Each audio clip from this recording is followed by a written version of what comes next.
Beautiful day in Eugene. We're just minutes away from kickoff. Connor Cook expected to have a big day today.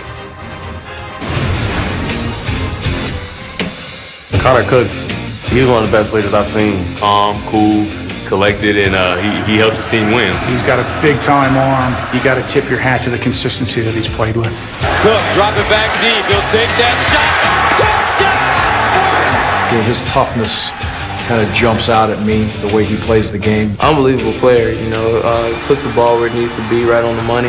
Connor Cook is playing a terrific game. He stood tall in the pocket and delivered the ball well downfield. Definitely a player you would love to have on your team. Just see him evolve as a player, not only that, but as a person over the years. It's been nice. I really feel like we have something special with him. They're calling this the Rose Bowl of September. Love that title. We've been talking about the Rose Bowl all pregame, and it was there, Joel, that you discovered, as you described it, a beautiful piece of quarterbacking. I love that phrase about Mr. Cook. What'd you see? Yeah, but first, I think this started way before the Rose Bowl. This started early in the year. You know, they lost that game to Notre Dame by 3 points, but, Coach, it was because they hadn't found Connor Cook yet. Right. You know, they weren't efficient on offense yet. And as he emerged and became more efficient, and as the offense emerged, they became a complete team, a team that could go in and beat an Ohio State in a conference championship, and then ultimately Stanford in a Rose Bowl. I want to take you back to that game because that's where I found that graduate level play. You want to get the ball to your playmakers. Tony Livet's on the bottom of your screen, but Stanford was going to pressure Connor Cook. Connor Cook understands that a safety always wants to cover up that blitz, so take him there with your eyes. Great eyes from Connor Cook. Now it's about the execution of sticking that fifth foot in the ground and throwing an accurate ball in a tight window to a skinny post, which he was able to do to Tony Livet. That's really complicated stuff for a quarterback, and he was making it look extremely easy. It's that evolution, Coach, that I feel like has made Michigan State one of the best teams in the country. You know, no question, he's developed, as you said, and I think the thing that really helps him on first down, they do such a great job on first and second down. When you look at their third down conversion rate, they're very seldom in third down and long, you know, which really, from a quarterback standpoint, a protection standpoint, gives you an opportunity to have success. Play action pass. It's going to be huge today. If they can run it early, watch for second and short, getting up over the top. Cook's NFL status? I think it's rising. Starting to go up. And his Heisman status. Yeah, you know, if he wins today, my goodness, watch out for Connor Cook. All right, so let's put all the details, the strategy, the emotion, the weather into one question. Who wins, Coach? I love everything about Michigan State, but the weather on the road and our man Marcus back averaging 55 a year ago, I'm going with Oregon. You're going to Oregon? I'm going to Oregon. That shocks me. You're a defensive coach. Here's one thing I know. Oregon has win. Oregon has not, Coach, risen to the occasion and played a physical team and won that game. Michigan State. Sparty wins on the road. Sparty on the road. Sparty Hot wins day. on the road. Hot day. A lot of offensive plays for Oregon. Let's head on out to Eugene. The guys call the game for you. Gus and Charles, take it away, gents. All right, Rob, the fans filing into Autzen Stadium here in Eugene, Oregon. And we've got a hot one for you, folks, as the Michigan State Spartans out of the Big Ten Conference, ranked 7th in the nation, coming to town to take on 3rd-ranked Oregon out of the Pac-12. Hi, everybody. I'm Gus Johnson, along with my partner, Charles Davis, and welcome to Eugene. The big question is, two great teams, two great conferences. Is this a make-or-break game for these two clubs? It is not for the loser if they run the table and win their conference championship. They'll still be in playoff consideration then. But what today is an identity game. We know who Michigan State is, a big, tough, physical team. Oregon wants to reshape their identity. We know they can fly. Can they slug with a physical team like Michigan State for 60 minutes? That's the question that has to be answered today as we get ready for this one.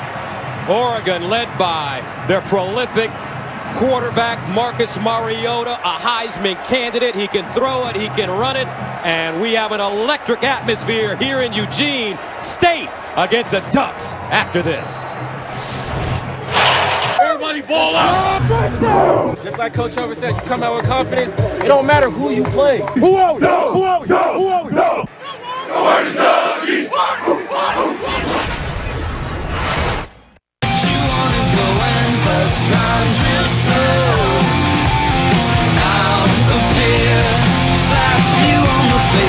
Enjoy the show.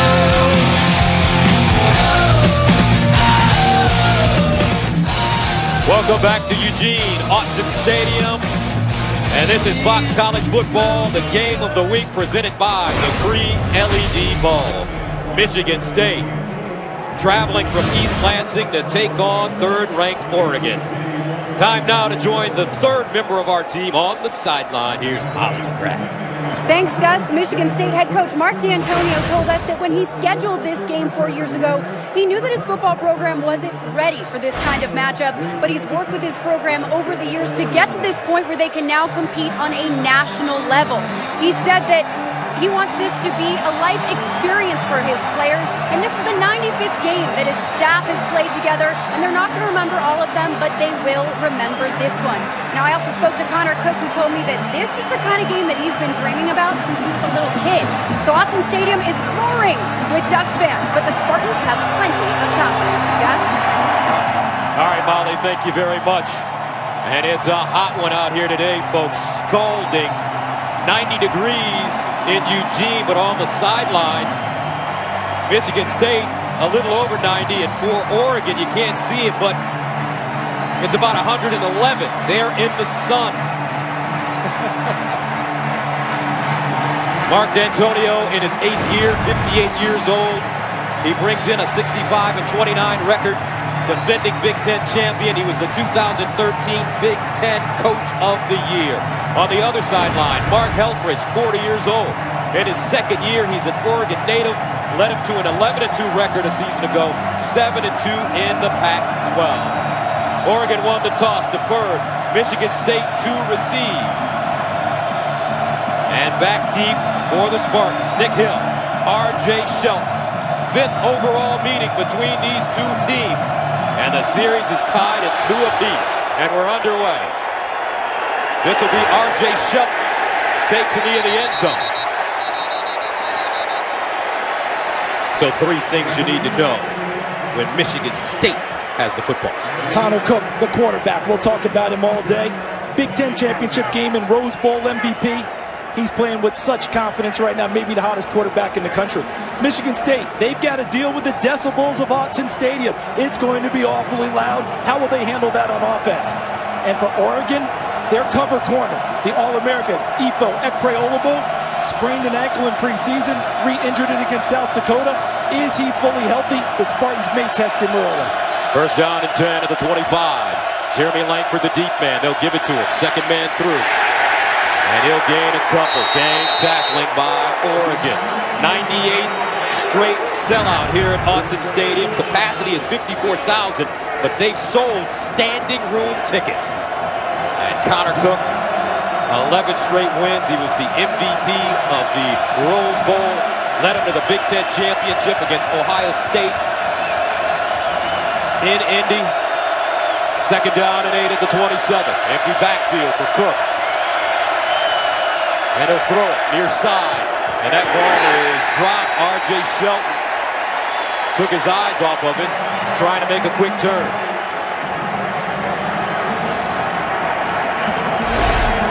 And this will be the added wrinkle to the Michigan State attack. Able to throw the ball on any down and any distance. R.J. Shelton had it in his mitts, unable to put it away. But they have a plethora of receivers now they have confidence in. Brings up third down and 8 at the 27. Langford in the backfield with Cook. Josiah Price in motion. Lines up in the slot. Here's Connor Cook with time over the middle for Lippett. Incomplete. Broken up. Well defended by Oregon as Derek Malone Jr. knocks it down. Watch the play back here, because what happens is you're going to have 2 Oregon Ducks converge on the route in the middle of the field. Malone, the linebacker, drops underneath, and then over the top, the safety man. Look at the play against Tony Lippett, one of the hottest receivers in the country. He goes right through his hands. Reggie Daniels, number 8. Excellent play to start on defense for Oregon. Ekpreolabo back deep as Mike Sadler sends it away. And here's the All-America from the 35. Breaks the tackle, trying to get outside, and there he goes. He'll cross the 45-yard line to the 46. The punter, Mike Sadler, had to make the tackle, a 37-yard punt and a 10-yard return. So 3 things you want to know about the Ducks. Marcus Mariota, he's an All-American quarterback. Many consider him the best in the country, the best dual-threat quarterback out there. How explosive is Oregon? 105 plays last year of 20 yards or more. 67 of those were 25 yards or more.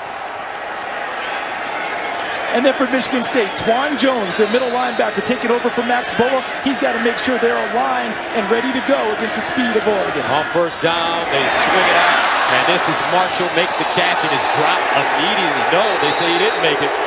Incomplete. Byron Marshall, the junior from San Jose. Twice now we've seen catchable balls. One for Michigan State, one for Oregon. It's a huge game. Nerves may be a part of it early. Second down and 10 at the 47. Mariota, quick strike and broken up. Michigan State defending well early.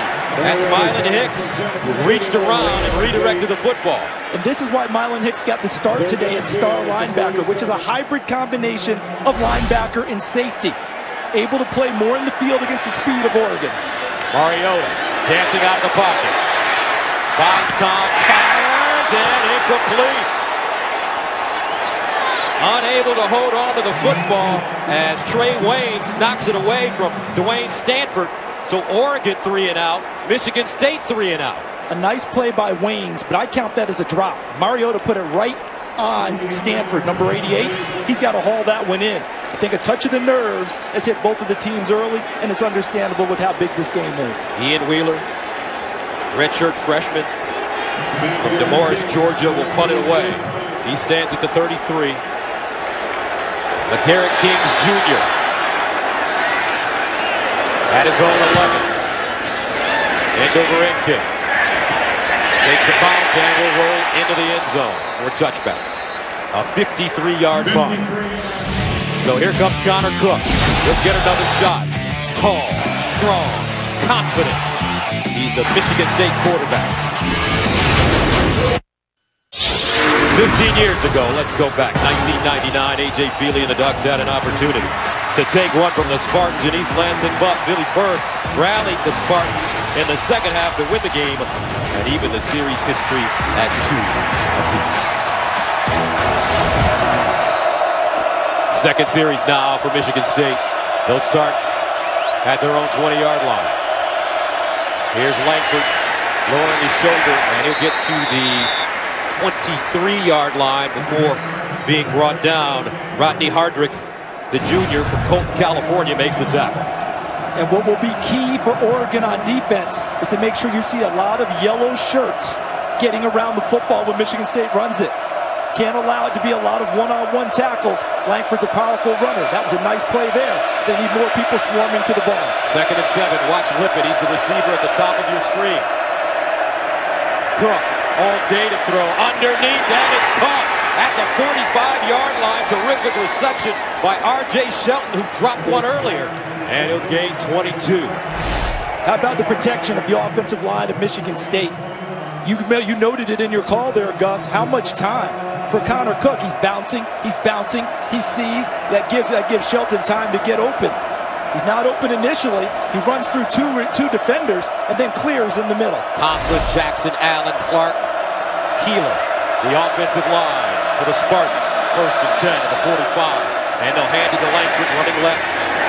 Langford having a great season 1 year ago. Rushed for 1,422 yards, 18 touchdowns. And here's a kid that's bounced around in a number of different positions for Michigan State. Running back, wide receiver, cornerback, back to running back. Always wanted to be a runner, and finally gained the confidence of the staff and the team last year. Ended up ripping off 8 straight 100-yard games down the stretch. 2nd and 7 at the 48. Pendleton and Langford line up in a split backfield. Here's Connor Cook. Cook looking far side, and caught. Shelton again, but they close on him immediately. Troy Hill, the senior from Youngstown, Ohio, with the tackle after a 3-yard pickup. Michigan State's receivers came into this game with a goal of ripping off more yards after the catch. But the ability of the Oregon corners on that play, Troy Hill, to close quickly and put them down on the spot, brings up 3rd and nearly 5. Delton Williams checks in for Michigan State. Where's number 22? 3rd down and 4 of the 49. Williams and Langford in the backfield. Now Langford in motion. Cook looks that way and incomplete. Tony Lippett, the intended receiver. But Troy Hill standing right on the play, and the Spartans will have to punt it again. Back-to-back plays for Troy Hill, because watch, he's going to run an out route, but watch how quickly Troy Hill, number 13, closes on Tony Lippett and able to be there at the time the ball gets to the receiver. What they call the moment of truth. When it gets to the receiver's hand, who makes the play on the ball? Troy Hill, back-to-back, nice plays, a tackle and a pass breakup. So Mike Sadler stands at the 37. He led FBS in 2013 with 24 points, punts rather, down inside the 20. Left-footed punter, and he hits a rocket right into the end zone for a touchback, a 49-yard punt. So Marcus Mariota from Hawaii will get his second opportunity. He's electric.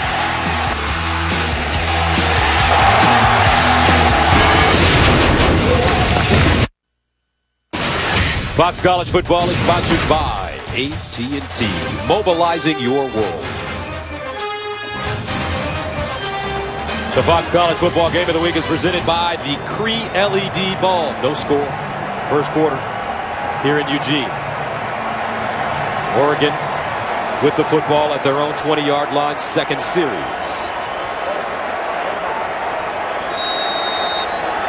Marcus Mariota. Throwing on first down, and the ball is complete. Marshall out of the backfield with the reception. He had 8 catches for a career-high 138 yards and 2 touchdowns in their season opener. And Marcus Mariota needs 1 touchdown pass. 2nd and 2 at the 28. Tyner in the backfield. They'll give it to him, sweeping right. Almost got it stripped, and he'll go down. Great pursuit. Ed Davis finally making the tackle, swarming Marcus Rush in the backfield. Exactly right. He made the play. Number 44, the defensive end, when he got upfield against the offensive tackle, Andre Irureta-Goania. And when he got to the backfield, that held up Tyner without Ed Davis in the pursuit to get to him. Loss of 3 on the play. 3rd down and 5 at the 25.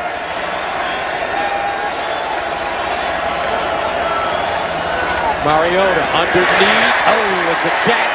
They get to the 35-yard line. Nicely done by Keenan Lowe to hold on to the football after getting smacked around. And he gains 9 on 3rd down and 5. First down, Oregon. R.J. Williamson with the hit. Oregon wants to play fast. First down and 10 now. They'll hand it off to Thomas Tyner, the sophomore. Oregon native.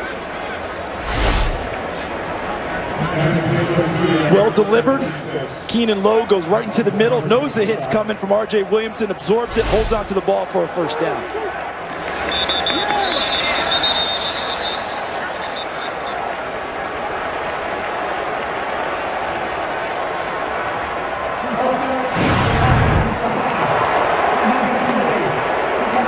Michael Cannon, your referee today. So false start on the Ducks. They'll back it up. 2nd down and 13 at the 31. Coach Helfrich, a star quarterback at NAIA Southern Oregon University. Served as the offensive coordinator to Chip Kelly. He and Chip still have a relationship, although the coach has gone on to the NFL with the Philadelphia Eagles. Royce Freeman checks in for Oregon in the backfield. 2nd and 13. Mariota steps up and will be taken down. Great coverage in the secondary by Michigan State.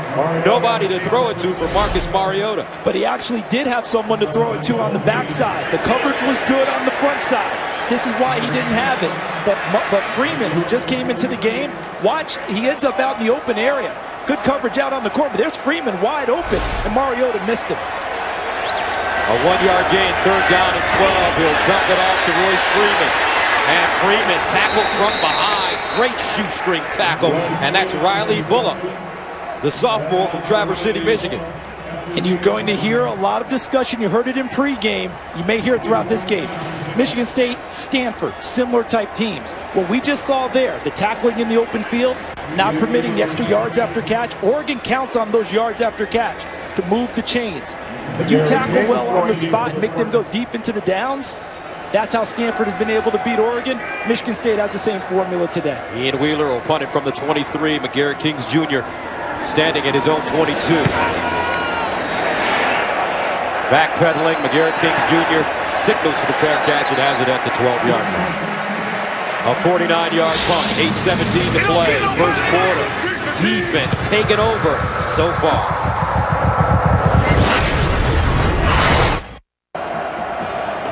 With this Lowe's Never Stop Improving Game Break, I'm Greg Wolf. Pac-12 opener, late fourth, Stanford driving down 13-10 to USC. J.R. Tavai knocks it loose from Kevin Hogan, and USC beats Stanford for the second straight season, 13-10. Gus Charles, back to you. All right, thank you very much. First down and 10 at the 12. Signature win for Steve Sarkisian and only his second game winning at Stanford. Here's Connor Cook underneath, and he has his receiver. Beautifully done as McGarrett Kings Jr. hauls it in for a gain of 17 yards. There's an example of the confidence that Michigan State has in their quarterback, Connor Cook. Backed up, they go play action, let him throw it from the shadow of the end zone, and throw it downfield to McGarrett Kings to help open up a little bit of space. Last week against Jacksonville, he played just one half of football, was 12 of 13 for 285 and 3 touchdowns. Throwing again, this time to the far side, and it is caught. Aaron Burbridge, the junior from Farmington Hills, Michigan, gains 22, so a gain of 17 and 22 on back-to-back plays. Look at this throw. Can you throw it any better than that? I would say no. Talk about dropping it right in the bucket to Aaron Burbridge over the top of Troy Hill, who's provided really good coverage to start the game. That ball was fit in nicely. Michigan State crossing into Oregon territory now at their 49. Here's a handoff. Langford slicing. He's a pounder, folks. He'll get to the 42. Can run between the tackles, but has the ability to bounce it outside. Ekpreolemu with the tackle. How about Michigan State flipping the script a little bit early? 2 first-down throws gained them big yardage and opened things up. That enabled them to come back and go to their horse, Jeremy Langford, on a run play at first down. Well, one thing you know about the Spartans, they want to ground it and pound it. Oh, they do, but they'll get there however they need to. If they have to throw it early to loosen them up, they're willing to do so. 2nd and 3 at the 42. And Langford getting outside at the 40, out of bounds, and he picks up the first down. Let's go back to that point you just made.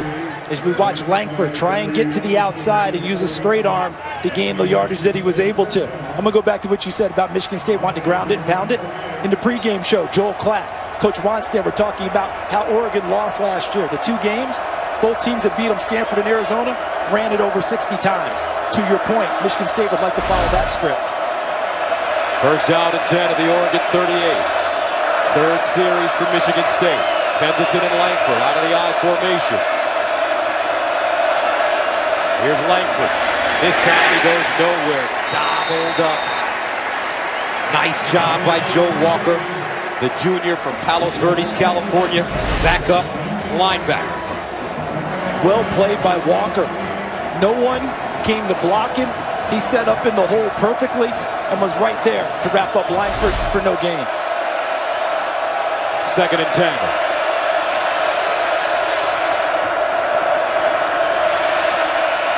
Cook delivers, and that one thrown just a bit high for Jeremy Langford. And Connor Cook would like to have that one back. How about Michigan State getting a little fancy there? With the shift in motion, they moved Jack Conklin, the left tackle, to right tackle to go unbalanced. And had Josiah Price, number 82, on the backside in the tackle slot, but an eligible receiver. Spartans need to go to the Oregon 28-yard line for a first down. They're facing a 3rd and 10. They're 0 for 2 on 3rd down conversions to start this game. Nick Hill in the backfield now. Cook sets up and picked off. Ball intercepted. Dargan up the sideline. Eric Dargan is inside Michigan State territory. Jack Conklin, the left tackle, a 36-yard return.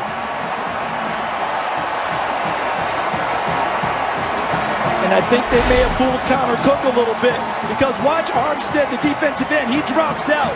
So it's a zone pressure that Oregon brings at him, the big defensive end. And now, in a sea of yellow shirts, he tries to fit it into Kings. And a big pick by Eric Dargan, and Oregon playing very well on defense to start this game. Dargan, second team All-Pac-12 a year ago, was suspended for the Civil War game versus Oregon State for violating team rules. A terrific player, however. First and 10 to the 39 for Mariota. He'll go over the middle and caught by Byron Marshall. Marshall is brilliant receiving it out of the backfield. Love the momentum play. They get the interception, they strike quickly. And early in this game, when they throw the football, they're throwing it inside to the slot receivers, not challenging the outside corners of Michigan State as yet. A 22-yard pickup, first and 10 at the Spartan 17. And Mariota wants to run and making people miss. Mariota at the 10 and tripped up, and he'll get down to the 5. A first down on the play. Marcus Rush grabbed an ankle and brought down the Heisman candidate quarterback. Oh, is he good? He spent a lot of time in the offseason working on being better in the pocket. On that play, he made 2 people miss before he was able to dance upfield for a nice gain. Gain of 11, first and goal of the 6. Mariota breaks a tackle. They could have had him. Still running, and finally goes down at about the line of scrimmage, and a flag on the play. R.J. Williamson and Mylon Hicks. I think it's going to be a personal foul, Gus, against Mylon Hicks for a late hit. They dropped it right on the spot. I think Hicks came over the top, and he'll get it. After the play was over, personal foul. Defense number 6. Half the distance to the goal. Automatic first down. See, the end of the play is on the ground, and here comes Hicks, and he leads with his head. Fortunately, he didn't get anything more than that.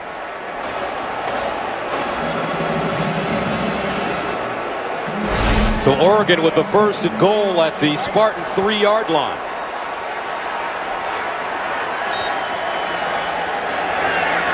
Thomas Tyner in the backfield.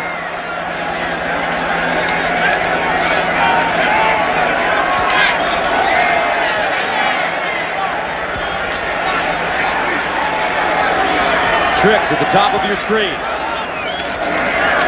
Tyner leans forward. Did he get in? They're saying no. Very close.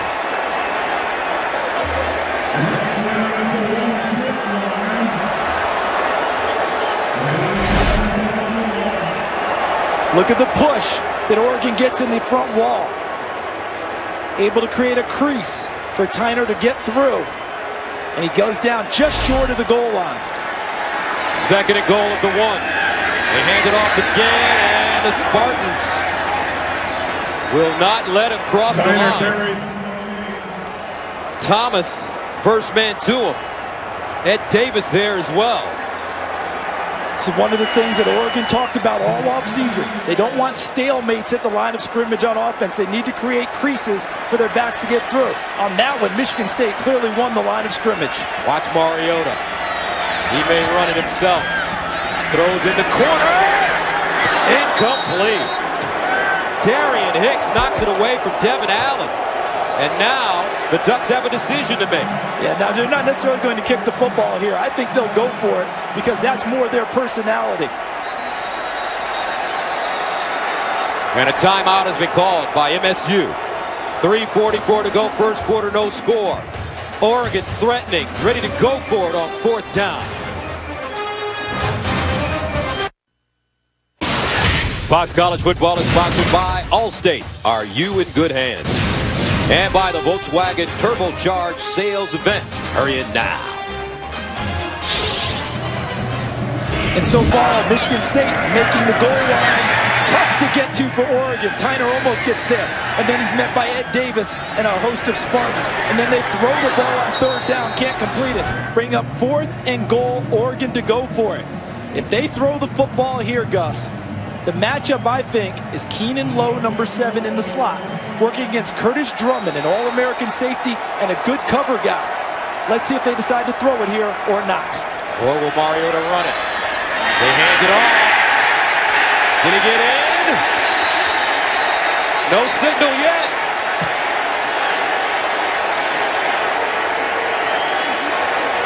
On 4th down and goal to the 1. Yes, he did. Touchdown, Ducks.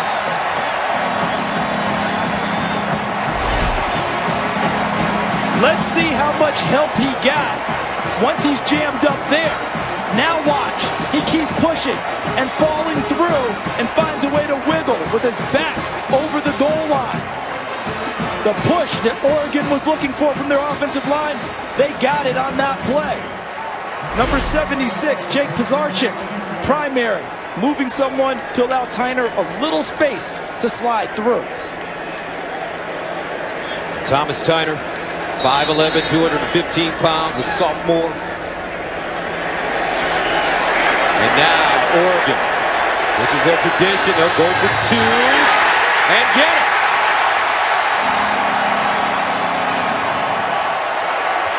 DeForest Buckner, a defensive lineman.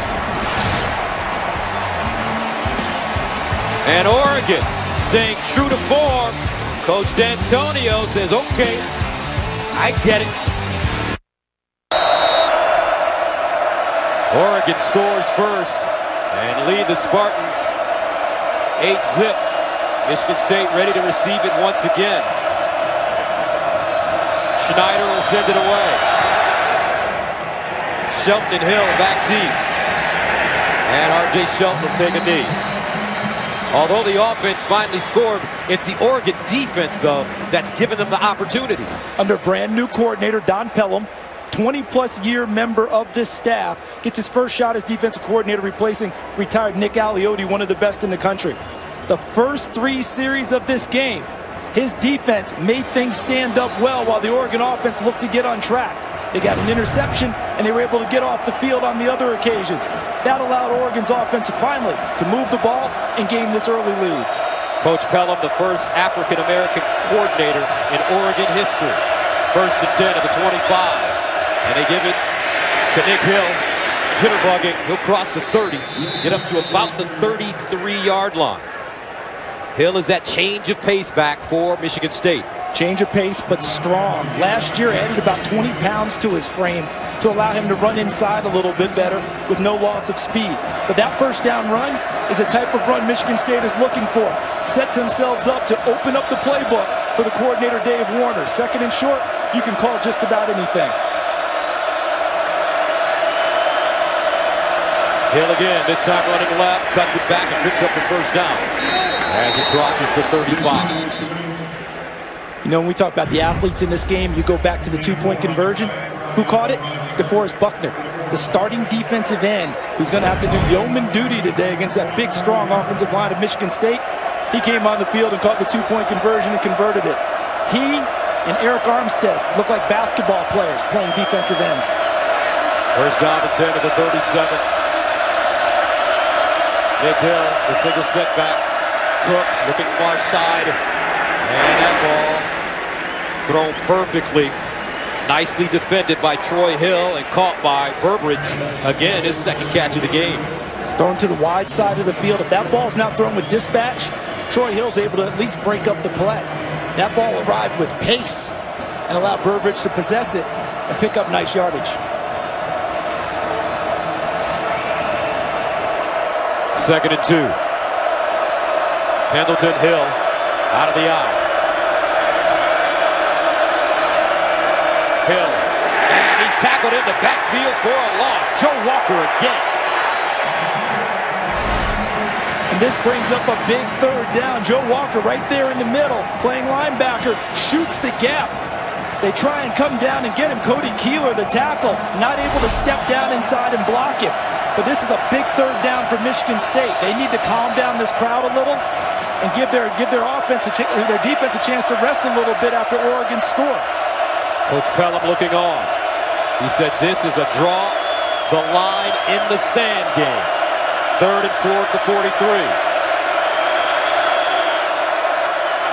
Cook going through his progressions, and they won't have enough. Or will they? As McGarrett Kings Jr. makes the reception. I think he's a little short. Underneath, from the bottom of the screen, crossing into the picture is number 85, McGarrett Kings. He makes the catch, and he goes down a little bit short of our yellow first down line, which is unofficial. But where they spotted it, did not give them enough yardage for a first down. Oregon able to get off the field again. And it looked like Michigan State thought about going for it on 4th and 1, but they bring the punt team back out. Mike Sadler. I think that's a good move. That's not their personality this early in the game. With their defense, make them go the long field after punting it. Ifo Ekreolamo standing at the 12. He'll get a shot and take a knee. A 41-yard punt. Now Fox Searchlight presents the new crime thriller, The Drop, starring Tom Hardy and James Gandolfini, in theaters September 12th. Well, let's see if Oregon now comes out and continues to do what they've done early in the game, which is throw the ball on their early downs. Marcus Mariota, they obviously have a ton of confidence in as a quarterback. They let him make plays similar to what Connor Cook is feeling for Michigan State. Let's see if they try and throw it early, trying to loosen up this heavy run defense of Michigan State, who has substituted in some new defensive linemen, including a freshman, Malik McDowell, number 4, one of the most highly touted freshmen in the country. First down and 10 at the 13. For Oregon. Mariota handing it off to Tyner, tries to turn the corner, gets upfield and goes down at the 17-yard line. Malik McDowell, you just mentioned him, Charles, makes the tackle. Now in 12 games under Coach Helfrich, Oregon is 11-0 when leading after a quarter. 2nd and 5. And that will take us to the end of the first quarter. It's been a defensive battle, but Oregon with an 8-0 lead over Michigan State. Back to Eugene after this. Wake up. The future is upon us. Who will define it? Who will defend it? Who will explore it? Who will celebrate it? Who will change the world and change themselves in the process? You will. This is the University of Oregon. 15 million. That's how many kids have no place to go after school. 4,000. That's how many Boys and Girls Clubs are serving our kids every day across the country. The opportunity for a great future can start right here, because when school is out, the clubs are in. We at Fox Sports ask you to join our team and support the Boys and Girls Clubs of America. Together we can go from 15 million unguided kids all the way down to 0.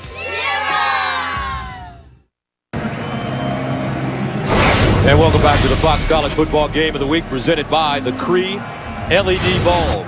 Start of the second quarter, Oregon with an 8-0 lead as we look at the game summary. And Marcus Mariota, 50% now throwing the ball, but his movement in and out of the pocket really helped Oregon on their touchdown drive.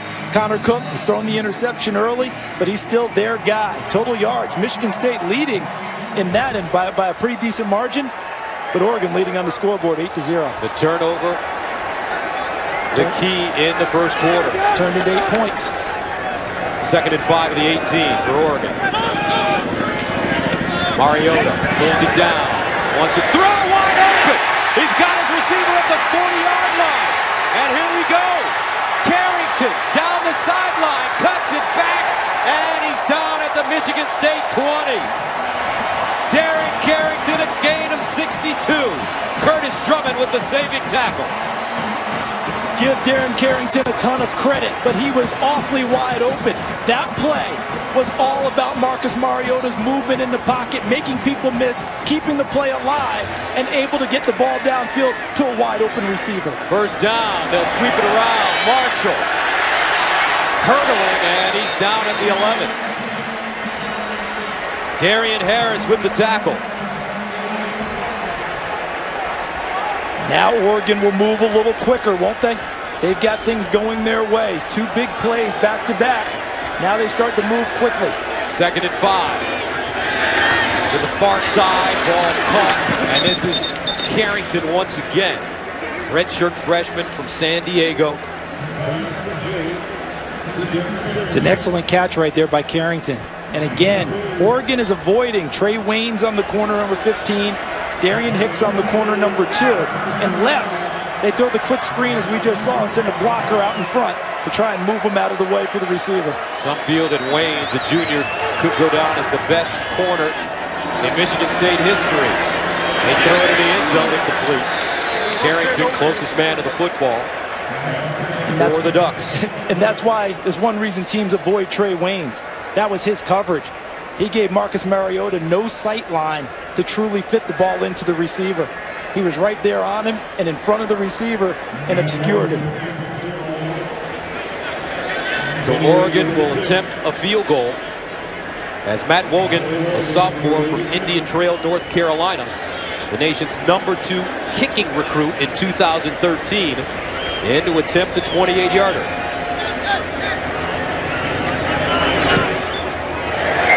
And perfect. 11-zip, Oregon leading Michigan State.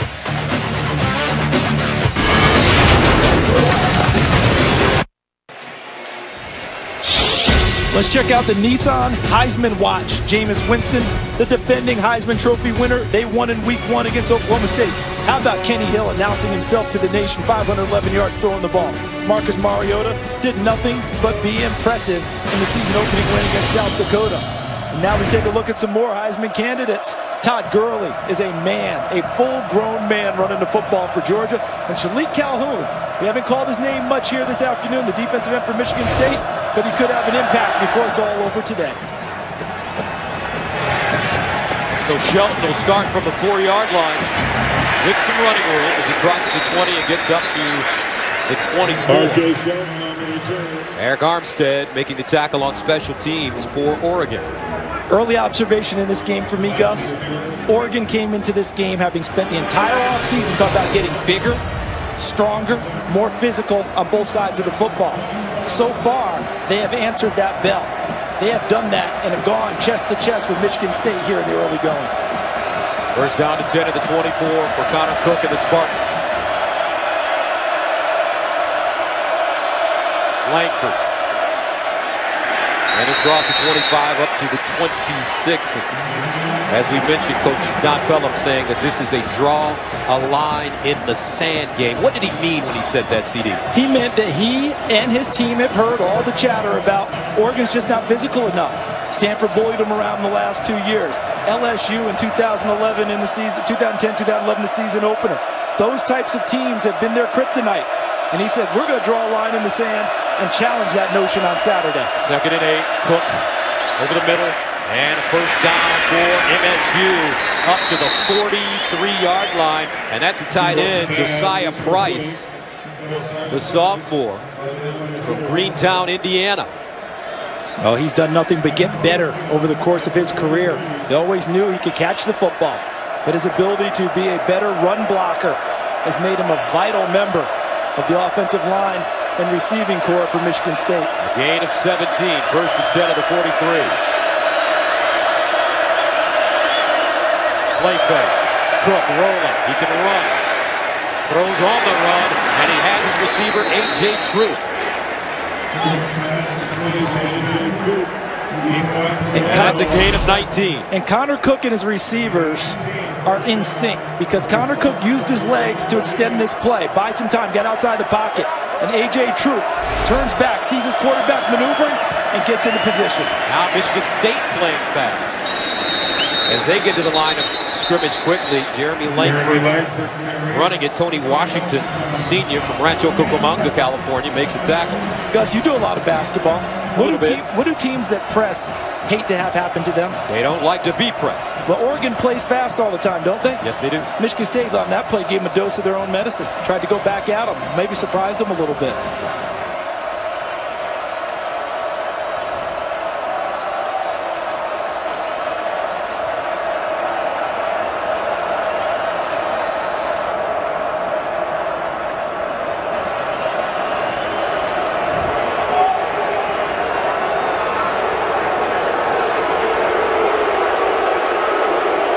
A lot of booing going on, but not sure why. Illegal substitution. 12 men on the play on defense. That penalty is declined. The result of the play is second down. And that's a team that's not used to getting pressed. See, they surprised them on that one. They didn't. No one expected. They've been in the huddle the whole time. How about coming out and jumping out on them a little bit? Dave Warner, the offensive coordinator, a little bit of a surprise play. Second down and 3 at the 31. Langford.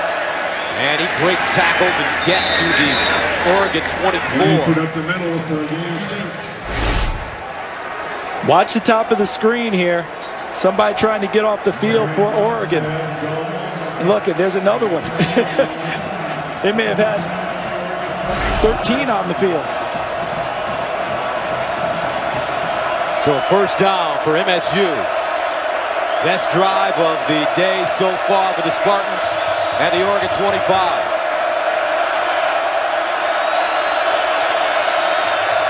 Pendleton, Langford in the offset eye. Cook throws off his back foot. And incomplete. Intended for Mumphrey. Keith Mumphrey is a senior from Georgia. And we haven't heard Tony Lippett's name. The coverage has been good on him early. They targeted him early in the game. But Troy Hill, if I remember correctly, number 13, had nice coverage, helped break up a couple of plays. Lippett not in the game right now. Second and 10 of the 25. Connor Cook over the middle. He's got his tight end. And it's Price who breaks a tackle and gets close to the first down marker. Josiah Price gains 9. And that's not your normal small corner who's just a cover guy. That was Ifo Ekpre-Olomu, one of the better tackling corners in the country. Here's a hurry-up offense. Langford breaks it back, picks up the first down. Touchdown, Spartans. 16 yards. So just like you said, partner, teams that play fast don't like to play fast. It's something Michigan State had in their arsenal and pulled it out at the exact right time. This helped jump things up. Look at the cut in the hole. Nice block on the pull by 63 Travis Jackson. 79 Cody Keeler. 76 Donovan Clark. Helped open up a gaping hole for Langford to hurdle through. So Michael Geiger comes in to attempt the extra point. And it's good. Michigan State gets on the board here in the second quarter. 11-7. Spartans, they're resilient, folks. Great counter-punching team. Let's see how Oregon reacts. Fox College Football is sponsored by Jordan Brand and the launch of the Air Jordan 29. Take flight. And by KFC, the world's best chicken. How do you KFC? The last time Michigan State played another top 10 team in the regular season was in 1966 against Notre Dame. The game was dubbed the game of the century and ended in a 10-10 tie. And at the end of the season, Notre Dame was voted #1 in the country with the tie.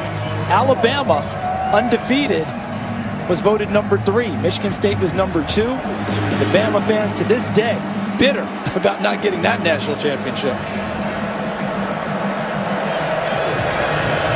Devon Allen, Keenan Lowe back deep for Oregon. Watch Allen, he's a track star. Won't get an opportunity here.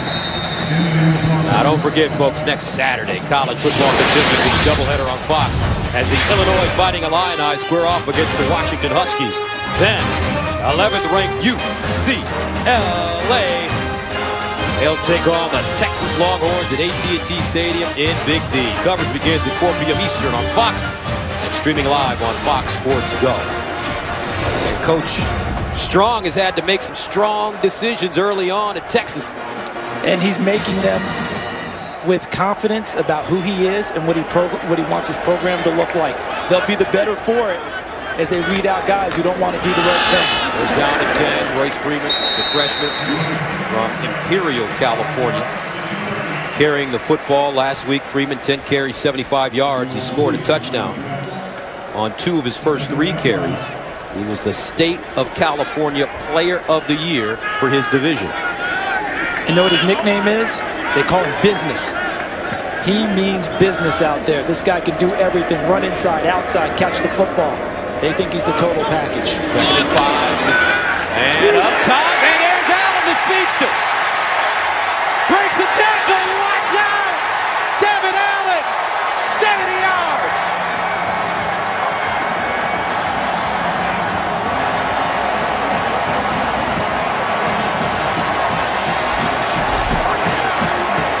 This is a bust in the secondary because watch the defender. He steps up, reading the action in the backfield. And that's Curtis Drummond, who I think might be the best free safety in the country. But he did not have his eyes in the proper place. His eyes went to the backfield. He saw the action there, not with the receiver who ran past him. Mariota saw a wide open receiver, put it on him, and a great run at the end of it. And it looks like Oregon will go for 2 again, or will they? No, now they'll line up and attempt the extra point with a 17-7 lead. They just test you and make sure you cover it. If you don't cover, they'll run the 2-point play. If you do, they come back inside and kick it. The extra point good. 18-7, Devin Allen, the Pac-12 and NCAA champion in the 110 hurdles. He caught it and start moving and grooving. Oregon, 18-7. That's Pat Narduzzi, the defensive coordinator for Michigan State all week. He's told his guys versus an up-tempo offense, you gotta have your eyes in the right place. If you do not have your eyes in the right place, in the right location, bad things can happen. Watch Curtis Drummond, the All-American safety. Watch his eyes looking at the backfield action. Right there, he's looking back there at the play fake, and there goes the receiver, Devin Allen, right by him, and then at the end, a terrific play to get to the end zone. 18-7 Oregon. As Schneider sends it away, Nick Hill, R.J. Shelton back deep. They'll come up to field it at the 10. Here's Shelton. He's got Convoy in front of him. Shelton at midfield. And he'll go out of bounds at the Oregon 46. Eric Dargan with the saving play. A 55-yard return. One thing you know about Michigan State, you can throw a lot of things at them. They will not be daunted. Look at the wall there that's formed. Look at this. There's going to be a block here and here. And look at Shelton get through that. And look at how Michigan State stays with it. Fortunately, Dargan able to run down Shelton for Oregon. 1st down and 10.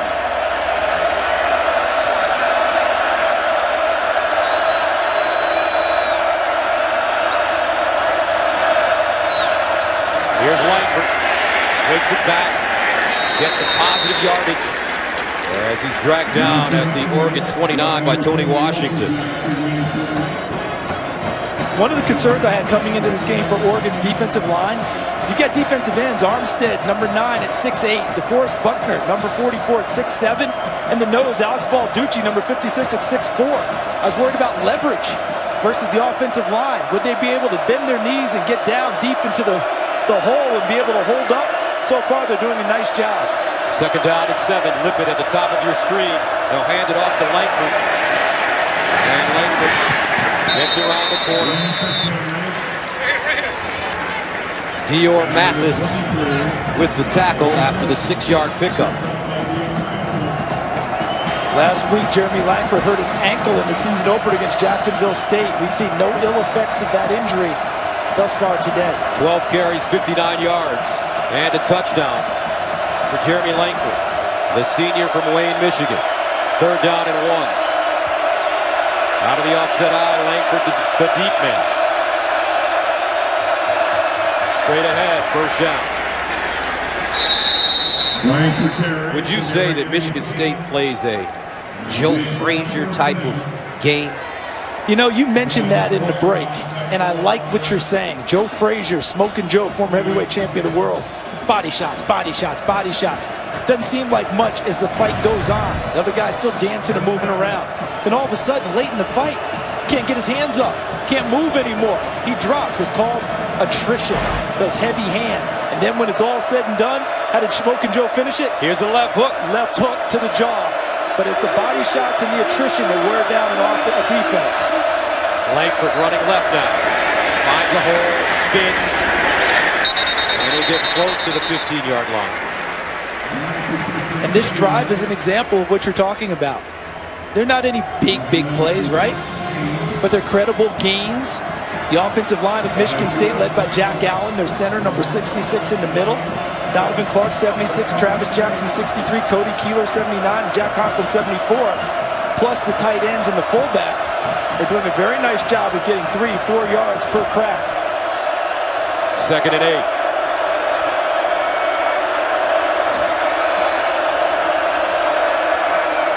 Connor Cook looks into the flats. He finds Langford and a beautiful open field tackle by Dior Mathis. Senior from Fresno. Watch Mathis, 13, reads the play, and then watch him close. Ball's thrown, and he cuts down that yardage between him and Langford in no time. Suddenly he's there and makes the play. Correction, Troy Hill making the tackle. 3rd down and 9 at the 17.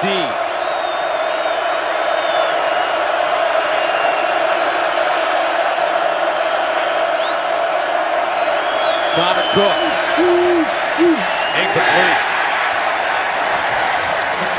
Burbridge, the intended receiver, and Michigan State will have to settle for a field goal. But Burbridge saw number 99, Sam Camp, who's probably right in here, and drops out in a zone pressure. Excuse me, he was on the other side there. Watch. Burbridge, look, see how he turns his head? He sees Camp right there and wants no part of the football at that point. Sam Camp, number 99, takes him away from his concentration. Michael Geiger last season, 15 of 16. And to attempt a 34-yarder.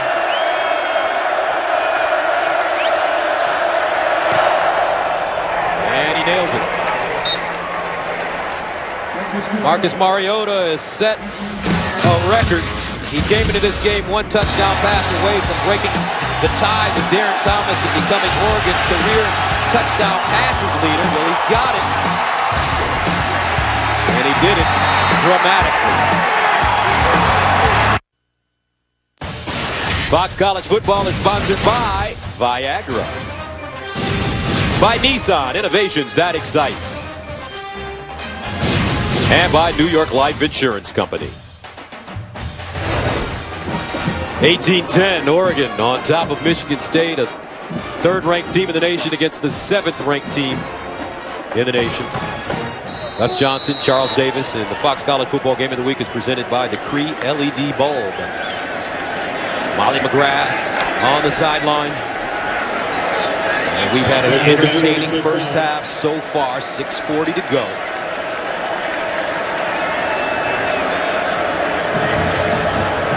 Allen and Keenan low back deep. And this will be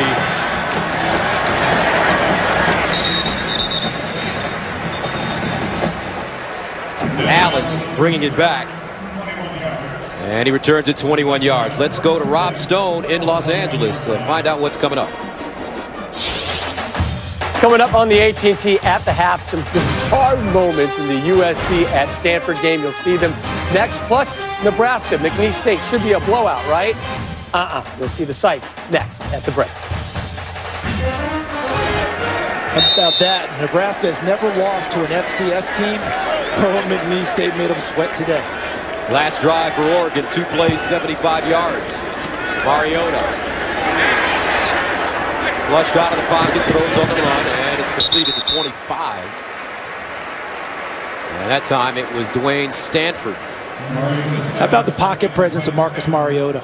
He wanted to really improve that. So this past offseason, he spent a little time with the quarterback guru, George Whitfield. Who came into our booth before the game. Who's also spent plenty of time with Connor Cook and worked with Marcus Mariota, gave some concepts and some things to do to work on being better in the pocket, and it's paying off. Mariota steps up and gets drilled. Great defense by Michigan State. Lawrence Thomas, the junior from the D, makes the tackle. You know, you can have all the pocket presence you want, but when 6'4", 309 bears down on you, it can take away the presence and all your offseason work in a hurry. Lawrence Thomas finally fulfilling the promise that he brought with him when he first enrolled at Michigan State. Joel Heath also a fine job of collapsing the pocket. Third down and long at the 19. Did Michigan State get off the field? Mariota backpedaling, sacked again. Inside the 10. This time it's Marcus Rush. And he'll flex after that one. A 10-yard loss. And Marcus Rush got the sack, but he got the sack because of the coverage downfield. Let's see if there's anywhere to throw the football. No. Out of there. Trey Waynes and Fry taking them out. Look at him downfield. Darian Hicks, number 2, right on the hip pocket. Nowhere to go with the football. And Marcus Rush, a relentless, high-effort player, gets another sack. The 12th career sack for him at Michigan State. So Michigan State with the chance to get good field position. Wheeler punting 8 yards deep in his own end zone. Garrett Kings Jr. And that ball, not a very good punt. And it will be down at the Oregon 48-yard line. But a flag on the play inside the 5. Excellent field position if this holds up for Michigan State, though.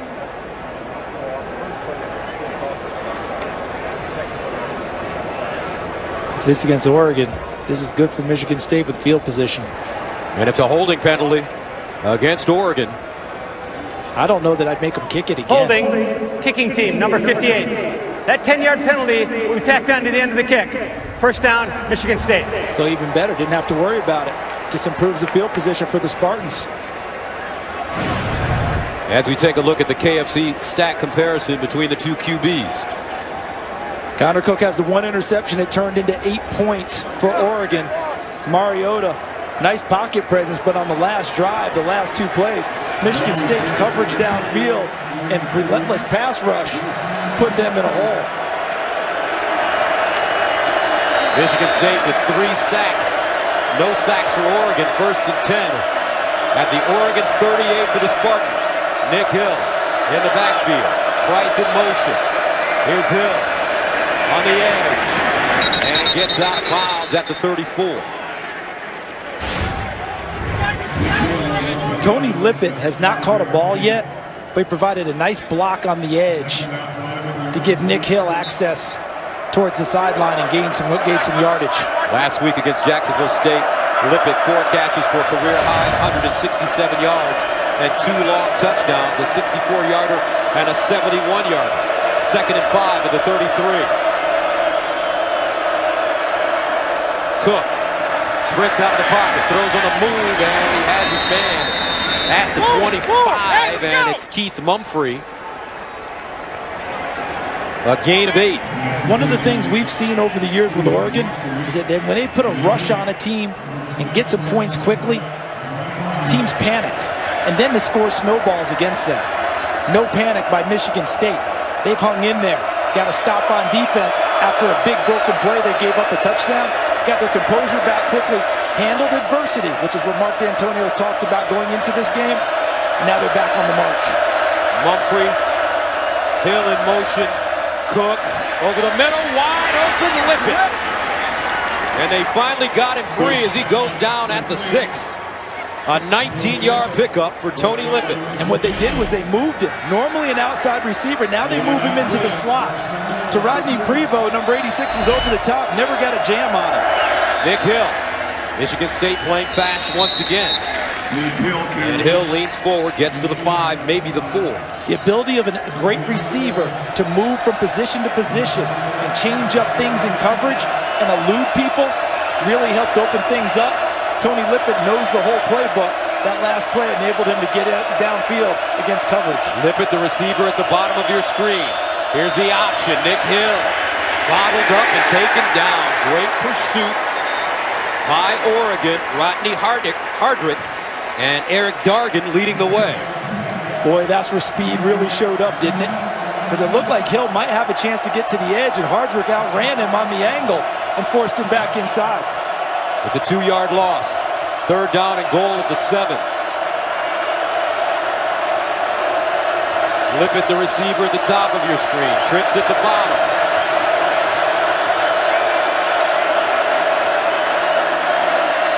Connor Cook looking Lippett's way. Touchdown. Tony Lippett. A 7-yard touchdown, and Michigan State is back in business. Nice formation call. What they did was they out-formationed Oregon. 3 wide receivers to the wide side of the field, put their #1 receiver to what they call the nub end or the short end of the field, and let him work one-on-one on the backside. A win for Tony Lippett, a win for Michigan State. Michael Geiger trying to make this a 1-point game with 2:26 to go in the first half. And he does. Eugene, Oregon. Michigan State traveling to the West Coast.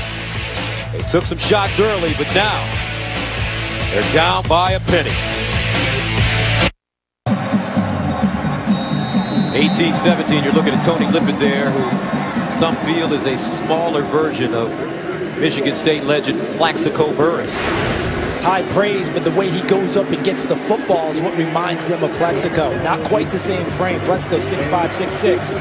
But Lippett, the way he goes up and snatches the ball, I get that comparison.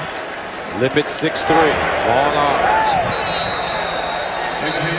And on the Michigan State sideline is our Molly McGrath. Thanks, Gus. You guys were talking about the Spartans fighting adversity. Well, after Oregon's last touchdown, Curtis Drummond was visibly upset. He was pounding his helmet on the ground. He took a breath, got over it, went over to every single guy on the sideline, giving them a slap on the back, telling them to get back out there. And then after that last sack on Marcus Mariota, the defensive line coach, Ron Burton, was fired up, screaming at his guys, saying, "That is how we play Michigan State football." Gus? And thank you, Molly. Remember, Michigan State, they were down in the Big Ten Championship to Ohio State, came back and won. They were down in the Rose Bowl to Stanford, came back and won as well. And incomplete. Thomas Tyner, the intended receiver. I think that ball was tipped. Marcus Rush getting in the face of Marcus Mariota. I think he got a little bit on the football, and that took something off of it for Tyner trying to catch it. Look at the ball control. Exactly how Michigan State wants to play. Almost 18 minutes of possession. 2nd and 10. Tyner. And he'll get to the 30. You go back to the Stanford game last year for Oregon. Stanford had the ball over 42 minutes in that game.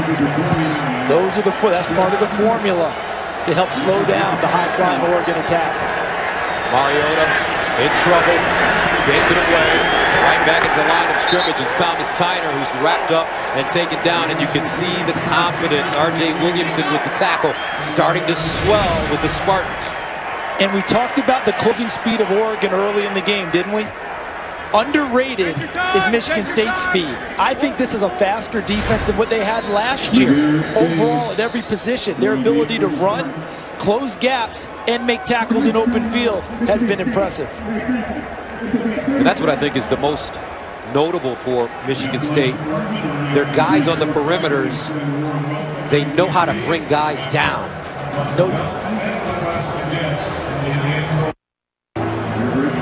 Spartans will get the ball back with 1:37 to go.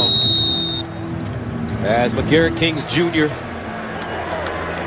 is the deep man. Wheeler punts from his own 15. And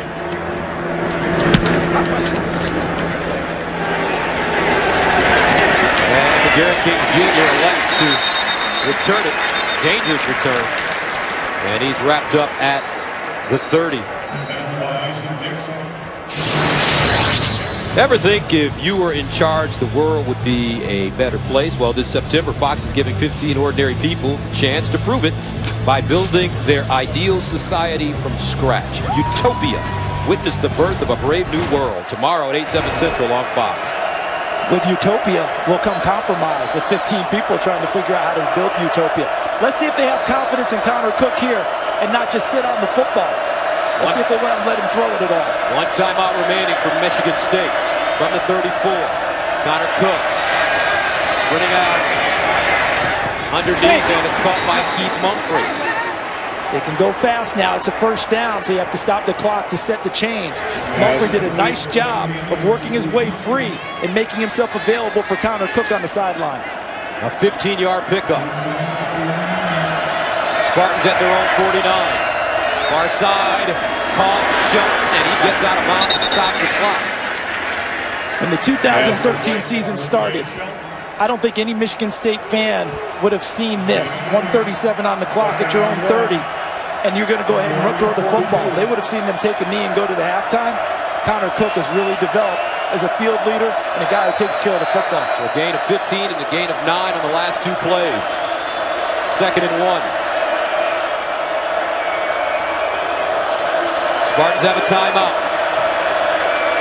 They can run it here and get the first down and stop the clock too. And some movement on the left side. It looks like the left guard, Travis Jackson. False start. Offense, number 63. 5-yard penalty. Still 2nd down. It's a hot day, and they held him at the line of scrimmage for a while. Sometimes, you know, holding those big fellas too long, you got to let them out of the gate. Jackson is a captain on the team. Hurt his back a little bit against Jacksonville State. Made it back for this one. Former starting center moved over to guard. And that was the first penalty of the day for Michigan State. 2nd and 6 at the 47. 1:07 to go.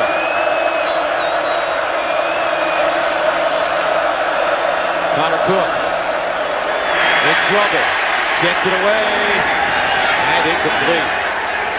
Nice job by Cook just to dump it, but Oregon brought major pressure on him. I think they'll stay aggressive here, 3rd and 6. I don't think they're going to run the football and try and run out the clock. At this stage, I think they go ahead and try and get it done. 3rd down and 6 at the 47. MSU 3 of 8 on 3rd down conversions here in the first half. Cook underneath, Lippett with the catch at the 30, 1st down.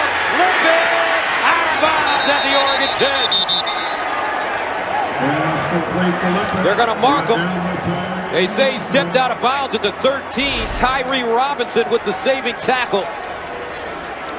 Look how he just gets inside Dior Mathis, and Mathis tries to come underneath and undercut the play and knock it away, but Lippett had already clearly beaten him, and the ball's right on target. Connor Cook puts it on him, and then Lippett almost wins the foot race before he's dragged down. Touchdown on Oregon. Their first. Well, Tony Lippett, quiet for a long time, but they started moving him around in formations, putting him in different spots, in the slot, outside the numbers, and finding one-on-one opportunities for him.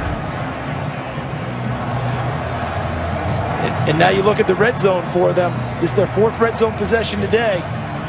2 touchdowns and a field goal. They need 6s, not 3s, to stay with Oregon. Dave Warner, the offensive coordinator, has really put together a good game plan. But I really think it comes back to what Molly was talking about and we were, handling adversity. Oregon could have really put the hammer down on them, and they could have panicked, and they got that quick rush, a flurry of points. Michigan State did not. And now look at what's happening. Don Pelham seeking an answer on the defensive side for Oregon, the defensive coordinator.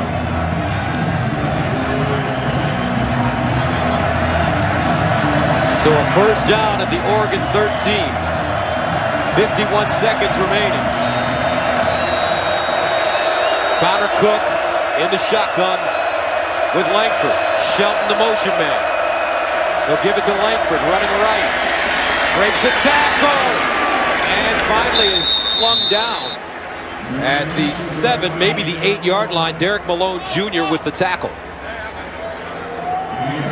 It's almost perfect for Michigan State. Bleed the clock and finish the half with no time left on the clock. Nothing for Oregon to retaliate with no matter what. 2nd and 4 at the 7. Connor Cook over the middle. Touchdown, Josiah Price.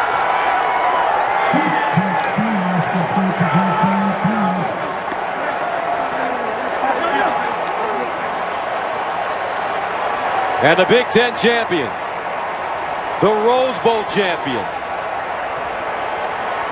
have taken the lead with 18 seconds remaining in the first half. 2 touchdowns in a span of 2 minutes and 8 seconds. And their leader, Connor Cook, has been terrific.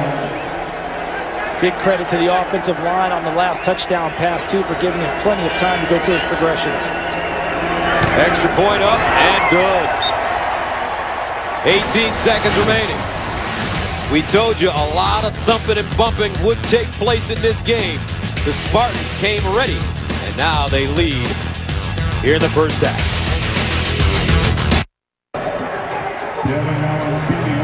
24-18, Michigan State ranked 7th in the nation on the road against the 3rd-ranked Oregon Ducks.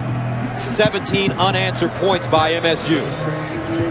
But they still left 18 seconds on the clock. And with Oregon, you've got to cover your kicks because of the speed of their return men. Keenan Lowe, Devin Allen, number 7 and number 5. And this will be Allen. We'll bring it out of the end zone. And Allen crosses the 25, gets up to the 27. But let's take another look at the touchdown as Cook finds his tight end. All right. See the protection? Now watch Connor Cook's head as he scans the field. Looks left, 1 progression. Now he's going to come back the other way. A 2nd receiver progression, 2. Doesn't like that. Oh, comes back to the middle to his 3rd man. Josiah Price, the tight end, breaking free. Excellent protection in the pocket by his offensive line and fullback. Allowed him to scan the field and get to his 3rd receiver for the touchdown. Cook 11 of 25, 218 yards passing, 2 touchdowns and an interception. Here's Tyner running on first down. Bullock with the tackle, but what a half. A great first half between 2 top 10 teams in September, and it's Michigan State coming back to take the lead at the end of the first half. Now we send you to the AT&T Fox College Football halftime. Here's Rob Stone. All right, we welcome you to the AT&T Fox College Football halftime, mobilizing your world. Rob, Joel, Dave back here in LA with you. Remember, it was 18-7 Oregon at one point, and then 17 late unanswered points, and the lead for Sparty. What triggered the comeback, Joel? I think it's a belief in what you are. You know, we talked about identity in the pregame, Coach, and teams that know exactly who they are, they know the blueprint of how to come back in a game. And so what I saw is Michigan State not panic. Even though they were down, 18-7, they just plodded along and came back in this ball game. And Connor Cook, Coach, I thought handled himself very well, and all of a sudden he became more efficient in the second quarter. If you told somebody the game plan that Mark D'Antonio would draw up would be, I don't want to say simple, but clear. This is a very clear game plan. He came in to say, we're going to stop the run. Yeah. We're going to make the quarterback beat us. And how are we going to beat the quarterback? We're going to pressure, contain, rush them. They're doing it with 4 guys like we talked about earlier. They're playing coverage, and they're sacking them. Yeah. He's got nowhere to go with the ball. I mean, it's almost too simple. The other side, Oregon is mixing it, I think, a little bit too much. I saw a 2-man rush. I saw a 4-man rush. I saw a 6-man rush. I think they got to settle down on defense. To your point, only 13 yards rushing for Oregon right now. Yeah. Crazy. Way too low for that strong program. Again, Michigan State defense, one of the best in the nation for a couple years now. It was a crazy close to the top 20 USC-Stanford showdown. It had Trojan Athletic Director Pat Hayden up in arms and then extending open arms. You're going to want to watch these highlights next. And did we have our first major upset of the season? Cowboy up with McNeese State in Nebraska.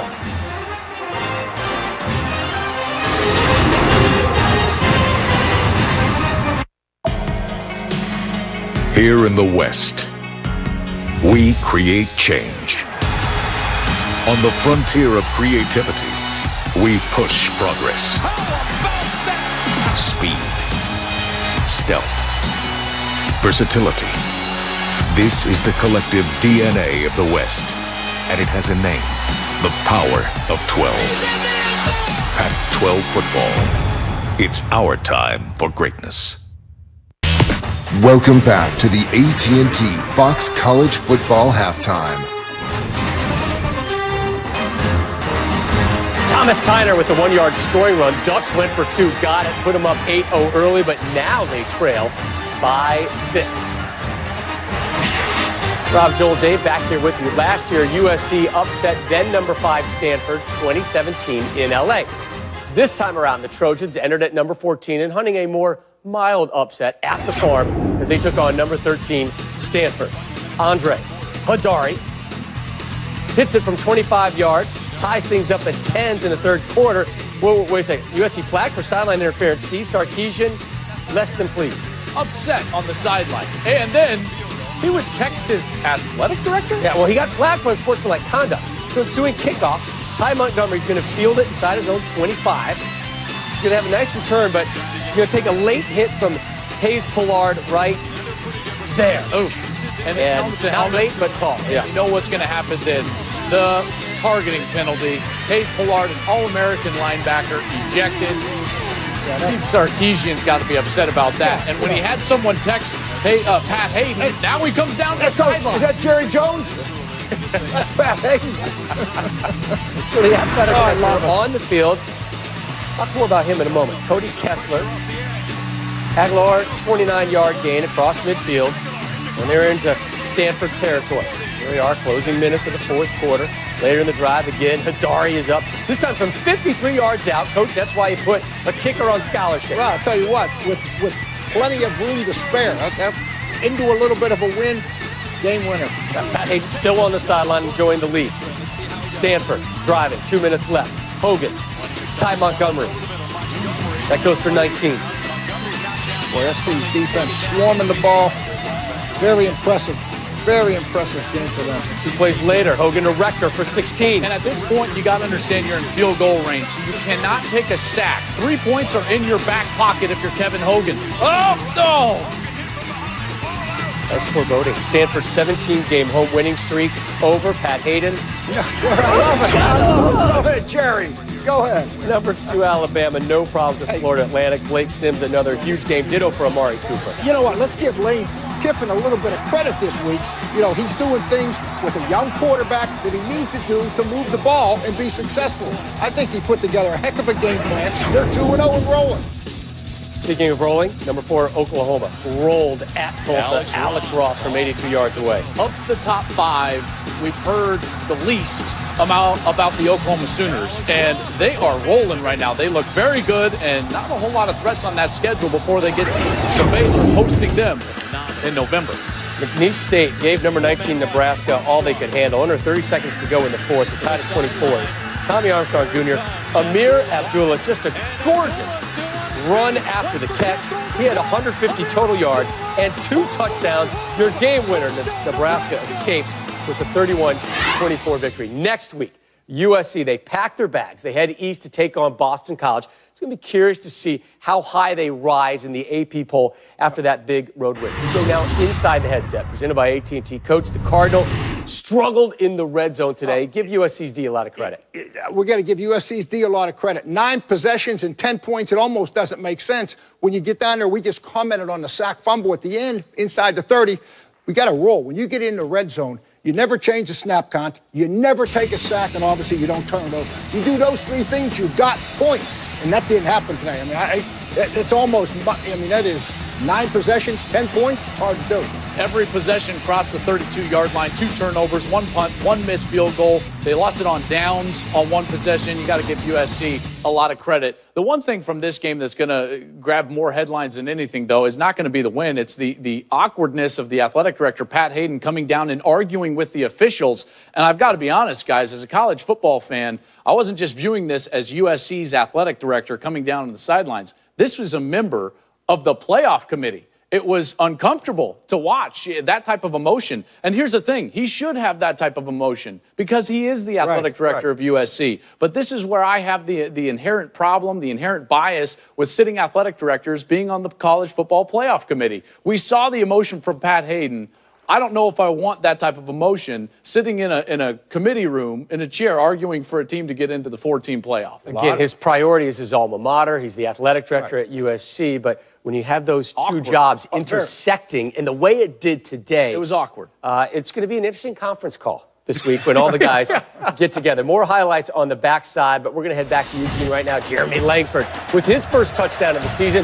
That brought Sparty within 4, and at the break, Michigan State up 6.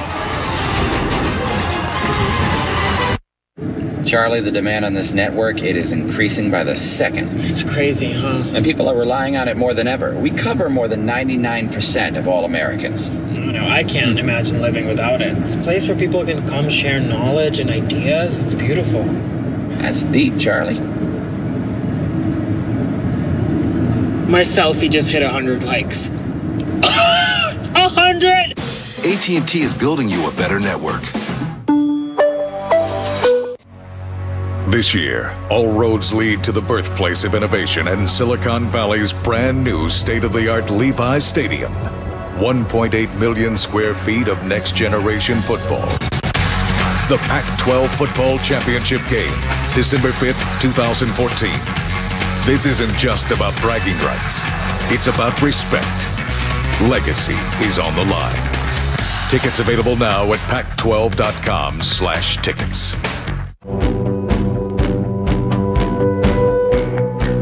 Hi everyone, I'm Dee Dee Gatton with your Oregon's Fox News Update. A lot is on the line for the Ducks today. Michigan State is armed with junior quarterback Connor Cook. Cook leads an offense that has helped MSU to an 11-game win streak. Cook says, quote, Stanford's mentality is a lot like ours. We're going to watch that game tape and pick up some things that they did well and try and capitalize on it. Meanwhile, the Beavs are in paradise, but they're not lounging on the beach. They're getting ready for their game against Hawaii. That's tonight at 7:30. Let's hope they fly back home with more than just a tan. Now, let's get back to the game. Till next time, stay Foxy, Oregon. Welcome back to the AT&T Fox College Football Halftime. Number 17, Arizona State has lost each of their last 4 non-conference road games. Today, they're at New Mexico. Taylor Kelly scrambles. Goes in from 12 yards out. That's what the Sun Devils up 15-0. It's now 29-7. Second quarter. Big Ten, Wisconsin coach got a big scare from Western Illinois. Here's Melvin Gordon with the touchdown. Gotta love what Melvin Gordon brings to this team. Didn't have a great day rushing the football, but he had the hip issue after that LSU game. But Tanner McElvoy, a big game coming back, 280-plus yards through the air.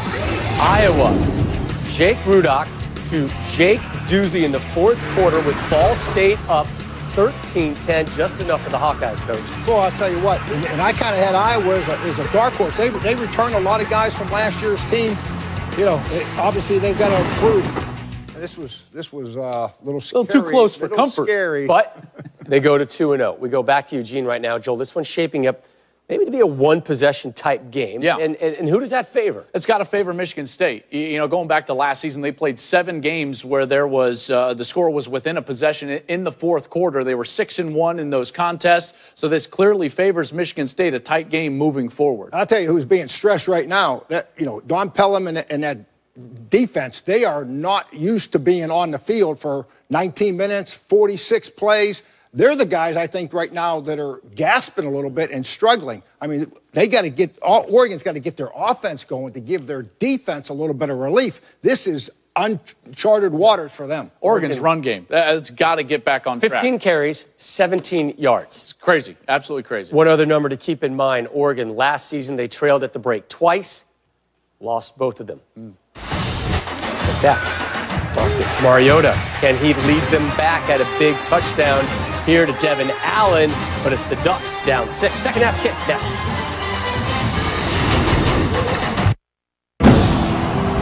There are moments of triumph, of discovery, and achievement. But what makes these moments possible? It's the early mornings, the late nights. It's having the will to persevere. So let's take a moment to celebrate. But more importantly, let's salute the will it takes to get there. Spartans will.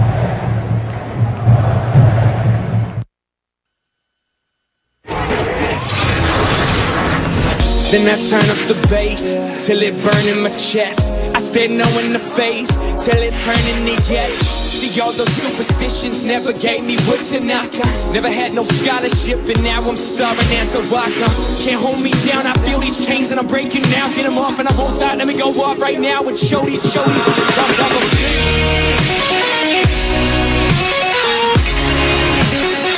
It's got Welcome back to Eugene. All right. Fox College Football. Our game of the week is presented by the Cree LED Bulb 24-18. Michigan State on top of Oregon. Gus Johnson along with Charles Davis. Michigan State scored 17 unanswered points. They scored 24 points in the second quarter, the most points scored in the second quarter against Oregon since 2008 when USC did it. I mean, what's been the difference? Well, one, we talked about in the first half, they don't panic, all right? Oregon put a rush on them, and they hung in there. They kept running the ball, hit the body blows. And then, when it came time to answer to ring the bell, Connor Cook did that, throwing the football. And if you missed the first half, here are 3 things you need to know about the first half. Michigan State made the first mistake. Connor Cook, an interception thrown to Eric Dargan. It was returned. Oregon ended up turning into 8 points. Mark D'Antonio, the head coach of Michigan State, waved it off. Then Marcus Mariota came into the game, seeking to set records for touchdown passes, total offense. He did that. And then the second quarter, 24 points scored by Michigan State. Connor Cook leading the way at the quarterback position. And let's take a look at the Geico first half stats. Well, when you take a look at them, you're seeing big numbers now jump up there. Michigan State, 308 total yards. Starting to run the ball more effectively in the second half, 90 rushing yards. Oregon only has 12, a lot of that due to the sacks that Marcus Mariota had to take. And time of possession, that is key because that's Michigan State football. Taking care of the ball, keeping it away from the Oregon offense, and giving themselves a chance to play football the Michigan State way. And Charles, this would be a very interesting possession for Oregon to start the second half. Very much so, because the body language of them going into the half, they didn't look as excited as one would think. Michigan State really worked them over in the second quarter. Let's see if they can regroup and come out and look like the Oregon team we've seen for so long. Here's Allen from the goal line. And Allen looking for space. Won't get it. And he is ridden down at the 20-yard line by Trey Waynes. Now let's check in with Molly on the sideline. Thanks, Gus. I talked to Mark D'Antonio at the half, and he said that Marcus Rush's sack on Marcus Mariota gave his team new life, and his offense was able to respond. Now, that team went into the locker room very excited. They were cheering and screaming. They pushed through that adversity, their coach said. But Oregon came out of the locker room very different, and Mark Helfrich would not speak to me. So Oregon means all business. Very different attitudes on both sidelines, guys. All right, thank you very much, Molly. First down and 10 of the 22 for the Ducks. Mariota throwing on first down, and it's incomplete. Intended for Marshall. And the way Michigan State is playing now on defense, I think Marcus Mariota, who's one of the best team guys you will ever meet, has got to be a little selfish in this half. A quick read, if the receiver's not open, take it and go. Use your legs to try and help your team out. Second down and 10, and the handoff goes to Tyner. And an injured player on the field.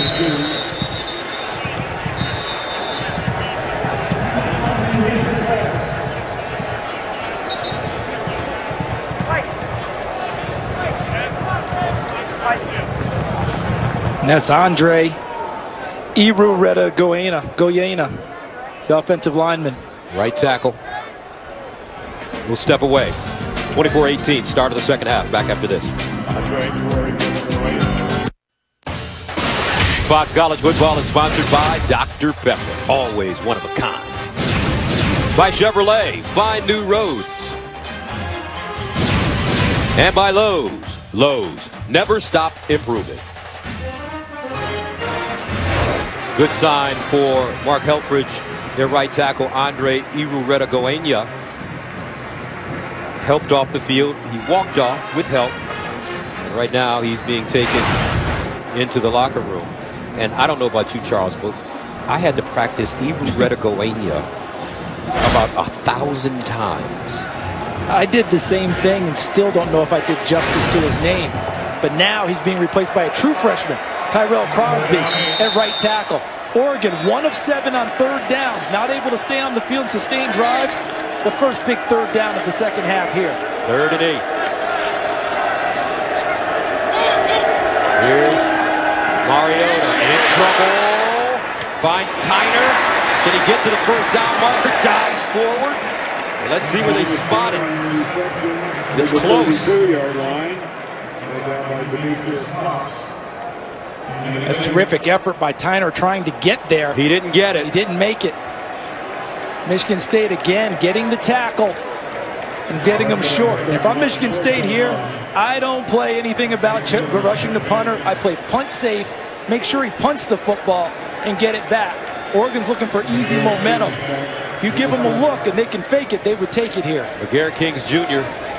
back deep for MSU, and a flag on the play.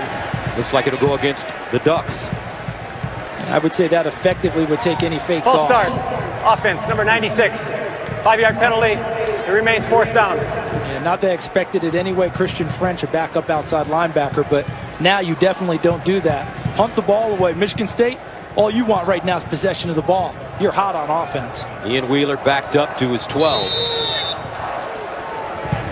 Garrett Kings Jr. steps up to the 32 to receive, and another flag, and this time it'll go against Oregon again, and it's Dior Mathis.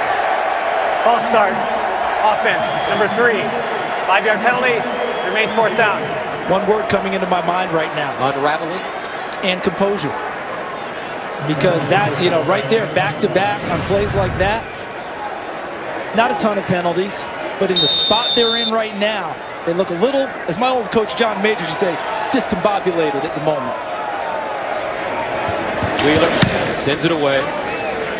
Garrett Kings Jr. comes up, fields it at the 45, and it's dropped immediately.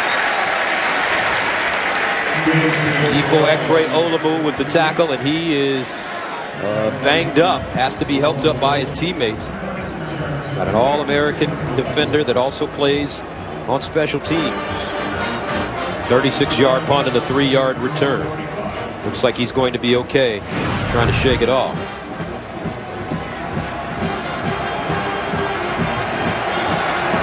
And he'll stay on the field. He's a tough one now, isn't he?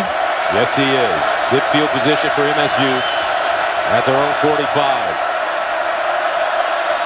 Play fake. Cook rolling out of the pocket, looking for Lippett, and he has it.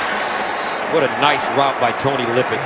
He shook off the defender, broke back to the ball, and it was in the air, in his hands. I love the call you just made there about the route, because he gave the impression, top of your screen, number 14 in white, he gives the impression that he's going upfield, taking it deep, and then he breaks it back and gets himself away from number 12, Chris Cisse. Shows his numbers, 14 to Connor Cook, and he puts the ball right on him. 4 catches, 71 yards, and a score. Gain of 11. First down to 10 of the Oregon 44. They hand it off to Langford, and a man that we've been talking about the entire game on defense for Oregon, Joe Walker. Just keeps showing up, doesn't he? He can play ball. He shows up very well in the run game. 6'2", 240. Palos Verdes, California. 2nd and 13 at the 47. This is an opportunity now for the Oregon defense to make a play.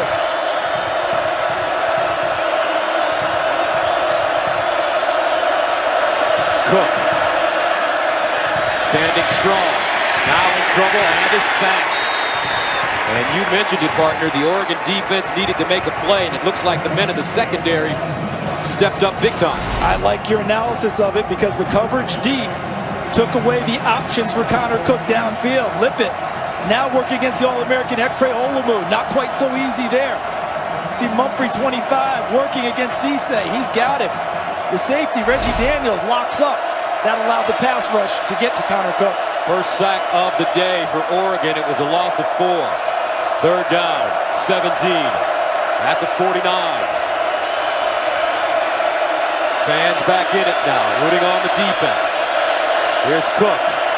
Steps up in the pocket, throws. Shelton with the first down and more. R.J. Shelton. And I tell you what, Connor Cook put some mustard on that throw. That throw was made by his feet. I know that sounds counterintuitive, but without his ability to move in the pocket and step up and extend the play and buy time, his arm doesn't come into play there. He'll hand it off. Langford. And he'll trickle forward, gain a couple. But on that 3rd and 17, Michigan State got 24. Reggie Daniels with the tackle. Look at Cook, how he climbs the pocket, keeps the play alive, eyes downfield, and his receivers never gave up on the play. Shelton comes inside for the first down. Cook again.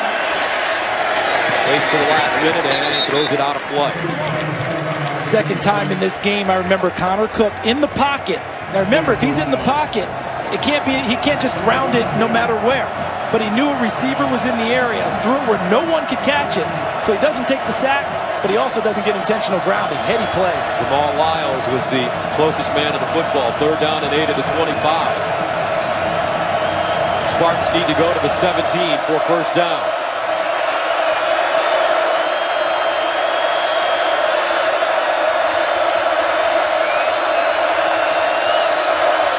Cook underneath, incomplete, intended for Lippett, but standing on the play, Troy Hill, who's done a fine job this afternoon. Don Pelham, the defense coordinator for Oregon, switched things up a little bit. Instead of bringing pressure, he only rushed 3 and dropped 8 into coverage. And look at the break on the ball, on the corner. Lippett trying to make the catch. Number 13, Troy Hill, played a fine game on the corner. Michael Geiger comes in to attempt a 43-yarder, his career-long 49 yards against Iowa. He's already been good from 34 today. Sadler the holder. And it's good. 43-yard field goal for Michael Geiger. And Michigan State on the road, extending their lead on top of Oregon, 27-18.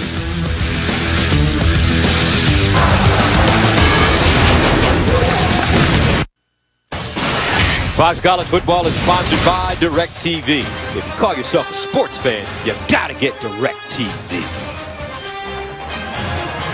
Michigan State with a 27-18 lead over Oregon here in the 3rd quarter. Spartans have scored 20 unanswered points in the last 7.5 minutes. And this is a team that once trailed Oregon 18-7. Kevin Cronin comes in to kick it away for Michigan State with Keenan Lowe and Devin Allen back deep. And I do believe that Marcus Mariota has got to be the most selfish he's ever been in his career and put a lot of things on him right now. One read to receivers, maybe flush the pocket with the way Michigan State's coming at him right now. And this one unreturnable.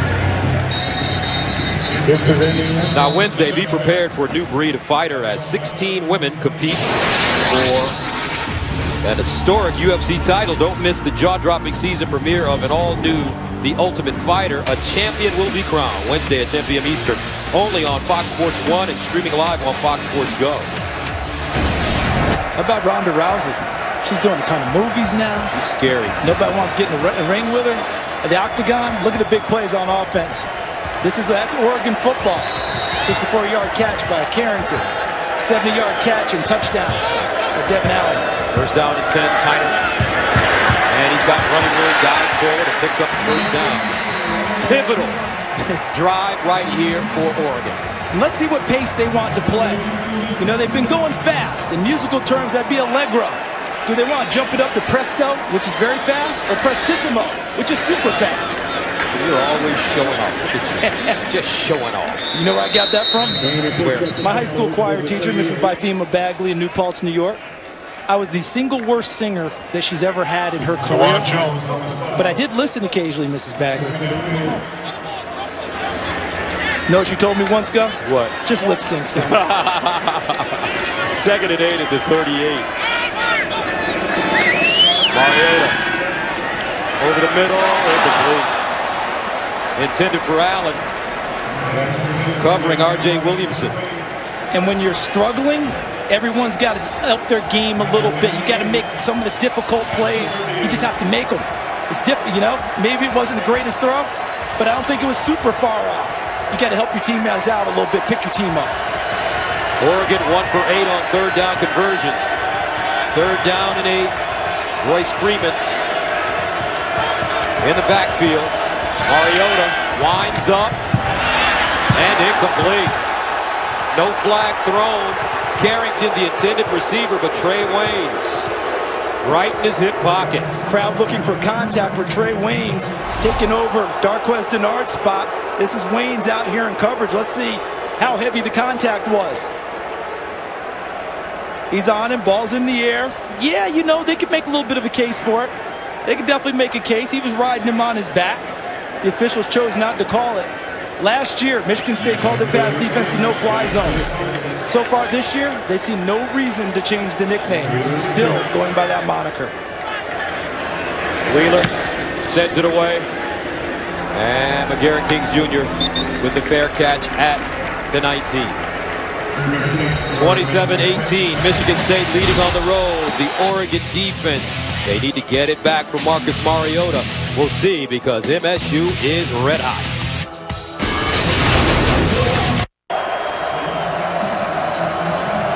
Marcus Mariota, 11 of 20, 197 yards and a touchdown thrown. But his team trails Michigan State 27-18. Spartans with the football at their own 20. Mark D'Antonio looking on. Connor Cook, and he's sacked at the 15. Second sack of the day for Oregon. This time it's Christian French. He's got to give some credit to his secondary because they held up well in coverage. French will come from here, staying with it. Langford misses him, trying to cut block him, and he got some help from DeForest Buckner on the backside. 2nd and 15 at the 15-yard line.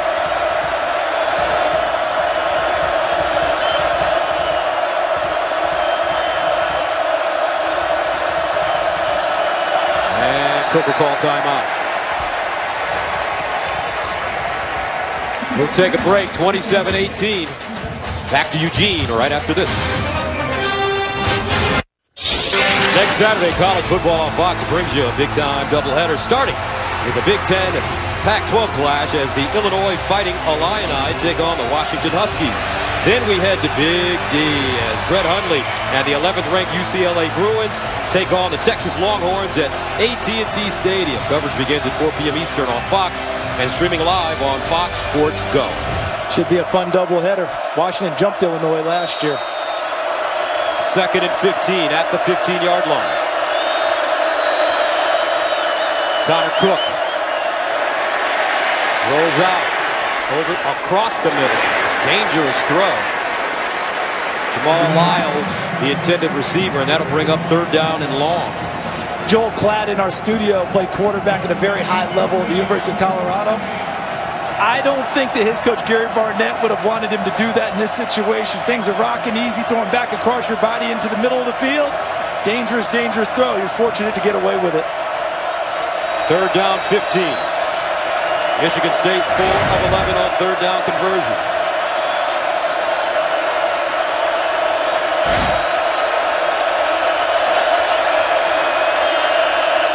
Here's Cook. Over the middle. Caught Lippett. Tony Lippett.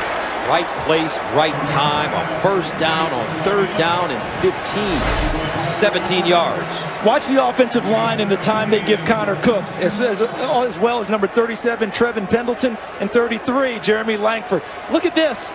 He can step up, feet are clean, and look at the time, and Lippett. Another nice route, big body, shows his numbers to Connor Cook, and accepts the pass gratefully. Michigan State, how about the confidence in Connor Cook, letting him throw the ball on any down. 1st down and 10 now at the 32.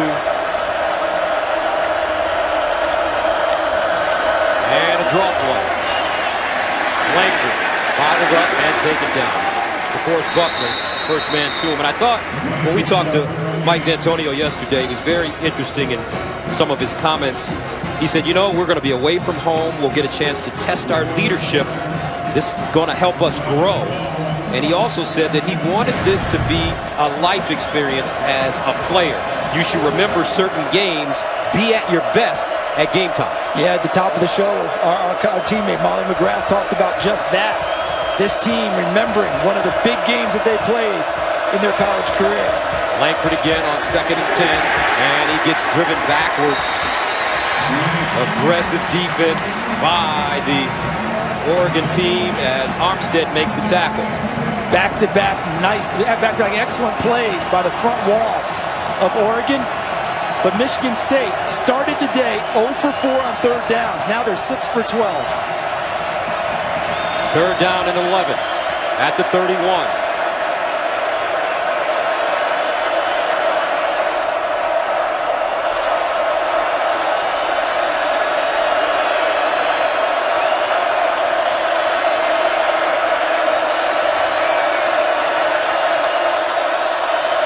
Cook in trouble and incomplete. Pendleton out of the backfield, the receiver, but Oregon brought pressure and Michigan State will have to punt it. Tyson Coleman, number 33, stayed relentless in rushing the passer. Connor Cook tried to step up, working against Cody Keeler first. When Keeler had to bounce off of him to get Armstead 9, Coleman continued his pursuit of Cook and helped force the incompletion. Fourth punt of the game coming up for Michigan State. Mike Sadler from the 17.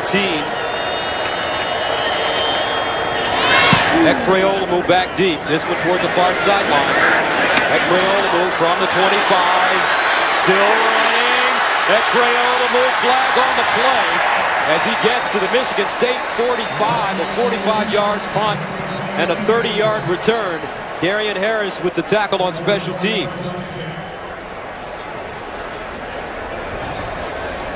Darian Harris on the tackle.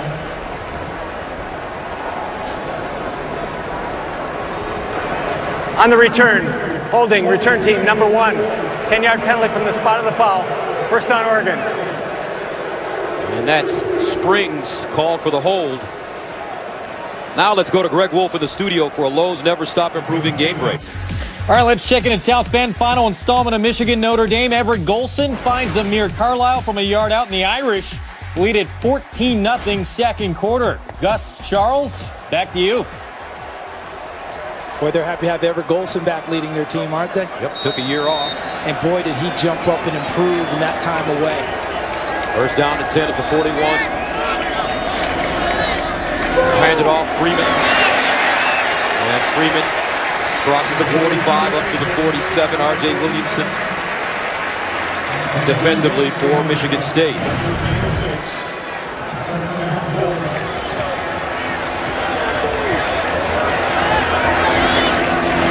On second down, Mariota spinning out of trouble but won't find a crease. He is sacked by Joel Heath.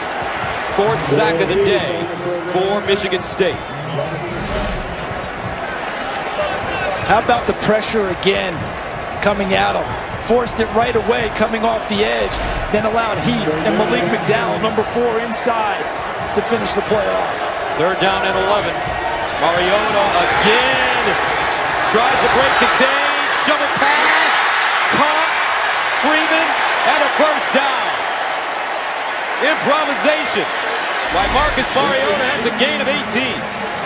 Remember when I said he has to be a little more selfish? This is why the pressure is coming at him. Pat Narduzzi, defense coordinator for Michigan State, is playing with abandon right now. Go get him. I think Mariota's got to step up, step through, and try and sting him downfield with his legs. On first down, he wants to throw it. Scrambling. Incomplete. That one thrown to the far side. Allen, the intended receiver, covered by Hicks. I think Marcus Mariota's done a terrific job offseason working on being in the pocket. I think he's got to revert a little bit, Gus. His legs are a true gift. We have not seen him just take off. He's got 4.4 speed. Go. Sometimes if you slip it a couple of times, go. Because he's still trying to make the play downfield, which is admirable, but his legs are so effective. Second and 10, Tiger. And Marcus Rush brings him down. 5-yard gain.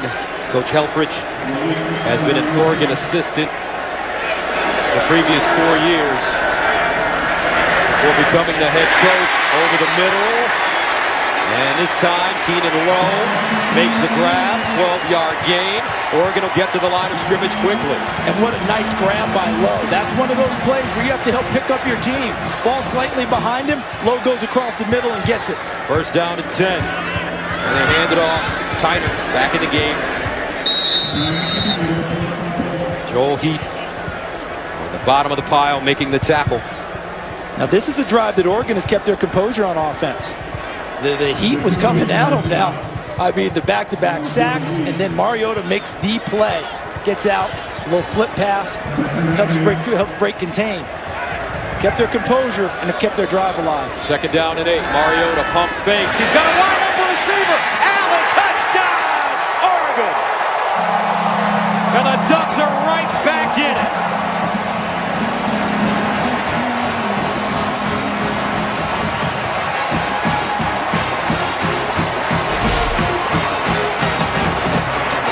So look at the action in the slot there. Wayne's 15 covering 2 is Hicks. They cross and bump off Hicks on the route. Offense is called out a rub. Defense is called out a pick. In any event, you call it 6 points. Mariota finishing off with the touchdown. So Wogan in to attempt the extra point to try to make this a 2-point game. And here we are. Marcus Mariota, so talented, so fearless, kept that drive alive.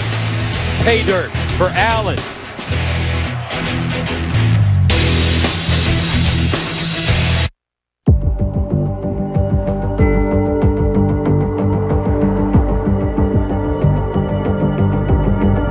I've been driving a Lincoln since long before anybody paid me to drive one. I didn't do it to be cool. I didn't do it to make a statement. I just liked it.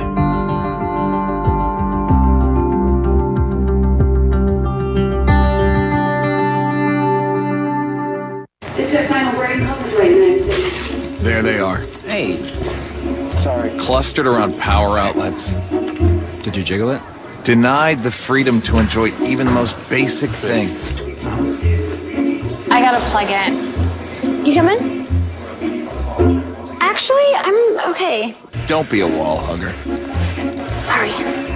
With ultra power saving mode on the Samsung Galaxy S5, the next big thing is here. Marcus Mariota, the orchestrator on an 8-play, 59-yard drive. He's 14 of 24, 249 yards passing. Now Shelton will run it. As Shelton gets close to the 25, a flag on the play.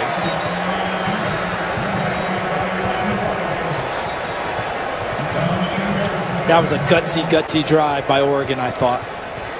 They looked like they were totally on the run with Michigan State's defense, and that third down where Mariota escaped pressure, flipped it out there for the completed pass. Masterful play.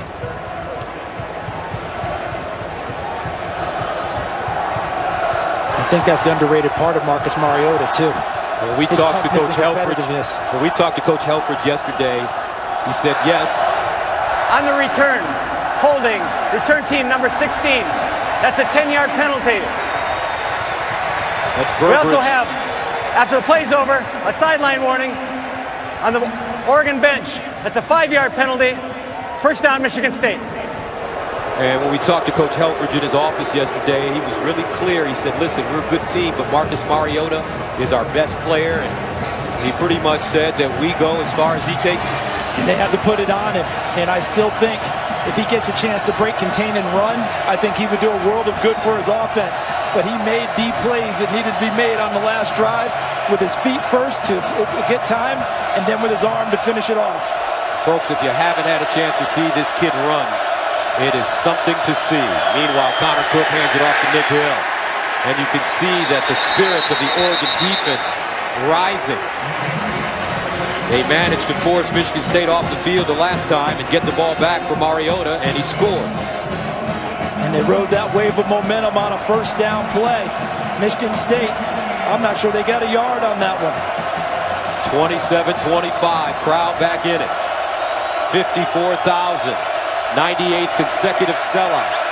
They've sold standing room tickets. 2nd and 10.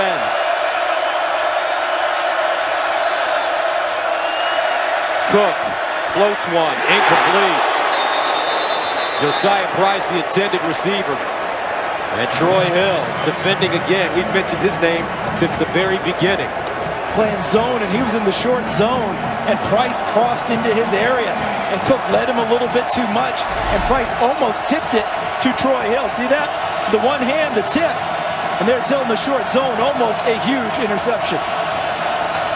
Brings up 3rd down and 10 at the 15.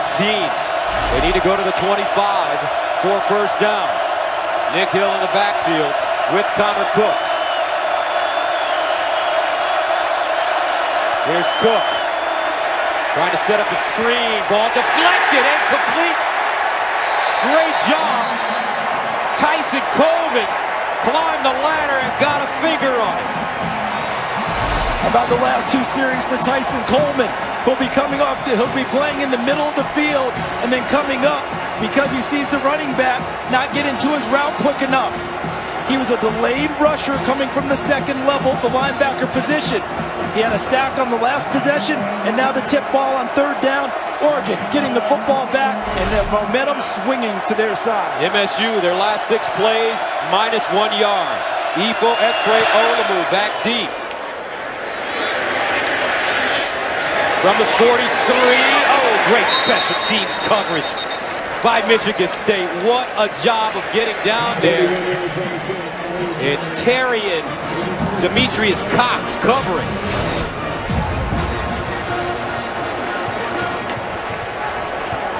We ultimately do not know how this game's going to end, but sure like the way that we're going, right? No doubt about it, with 3:24 to go in the 3rd. But I'll say this, I don't think that we'll have too many questions left about Oregon and toughness with the way that they're going about their business today. They had a chance to go away here early in the 2nd half. They've done nothing of the sort. From the 41, Mariota decides to run it, and he'll get maybe a yard on the play. Shalik Calhoun, the Big Ten Defensive Lineman of the Year, making the tackle. His nickname is Bane.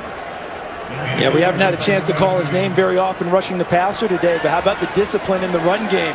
Staying at home and not buying the fakes and carrying out his assignment, putting Mariota down. 2nd and 9 to the 42. Mariota looking over the middle. Nothing. Dancing. And incomplete. Stanford, the intended receiver, that one thrown a bit behind him, but Michigan State just bringing all kinds of pressure. When we talked to defensive coordinator Pat Narduzzi yesterday, he talked about Stanford and how they managed to get pressure on Marcus Mariota. And he was trying to do the same thing, and he's done it a variety of ways, just with his down linemen, bringing extra people in the rush. On that play, I think Mariota would have been better served just throw it out of bounds. That was dangerous there with Trey Waynes in tight coverage. 3rd down and 9 to the 42. Mariota scrambling again, turns a corner, now the Jets, and he gets close to the 1st down, he has it. And you mentioned it, Charles, he's got to run it.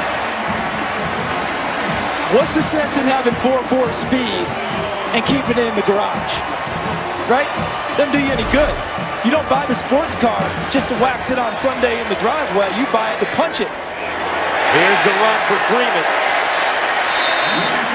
Isn't it interesting how Mariota runs it and it opens up other things for the Oregon offense? Without a doubt. And you hear the reaction of the crowd because they're so used to teams or feeling like teams will do anything to slow them down. We've got a guy hurt. Okay, he's hurt. And it's Hicks.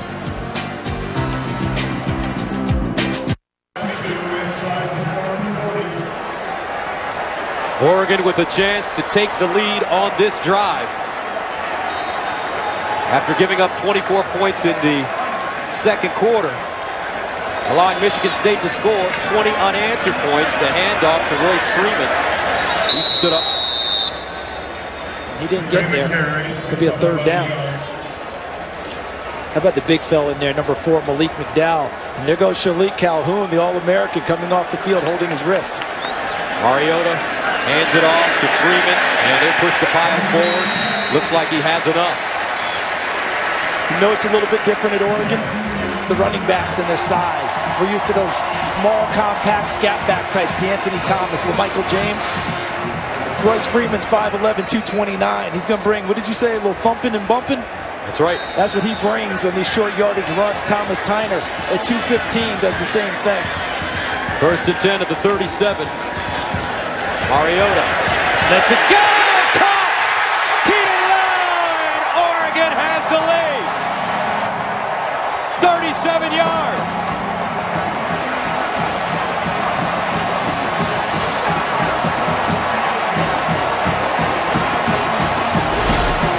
Remember earlier we talked about Curtis Drummond and where his eyes? Let's see if we have the same thing here. Keenan running in the middle. They got confused on the action. It was really a crisscross action by the receivers, but they weren't close to each other. And Keenan Lowe comes from inside to out. No one back deep, and another wide open throw that Mariota doesn't miss. Gus, he never misses the layup. Extra point good. Wow, what a game, folks. What a game. We're still in the 3rd quarter. 32-27. 2 heavyweights. Middle of the ring. Banging. And Coach Helfrich says, all right, here we go. We found our mojo. Coach D'Antonio, I'm in another slugfest. I'm used to it.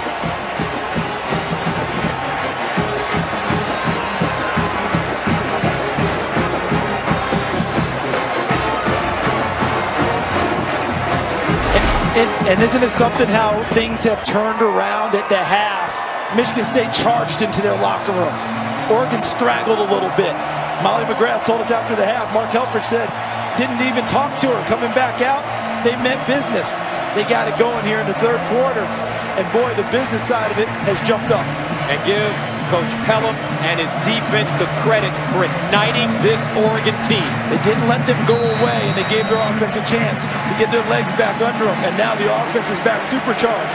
Now the onus goes back to the guys in white, the guys from East Lansing who didn't panic in the first half themselves. Can they get back to that? Nick Hill, R.J. Shelton back.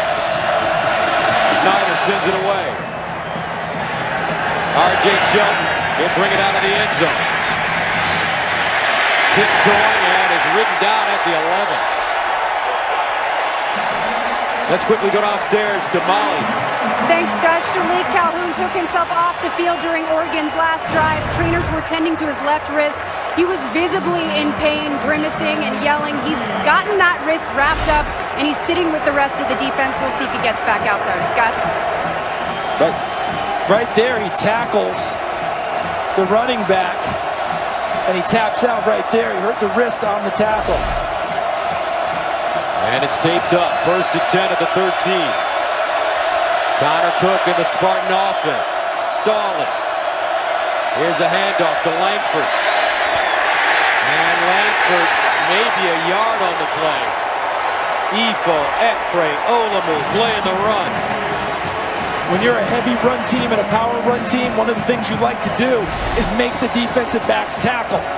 Ifo Ekpre Olamu is not your normal corner tackling in open field. He'll take on anyone at any size and a really effective open field tackle.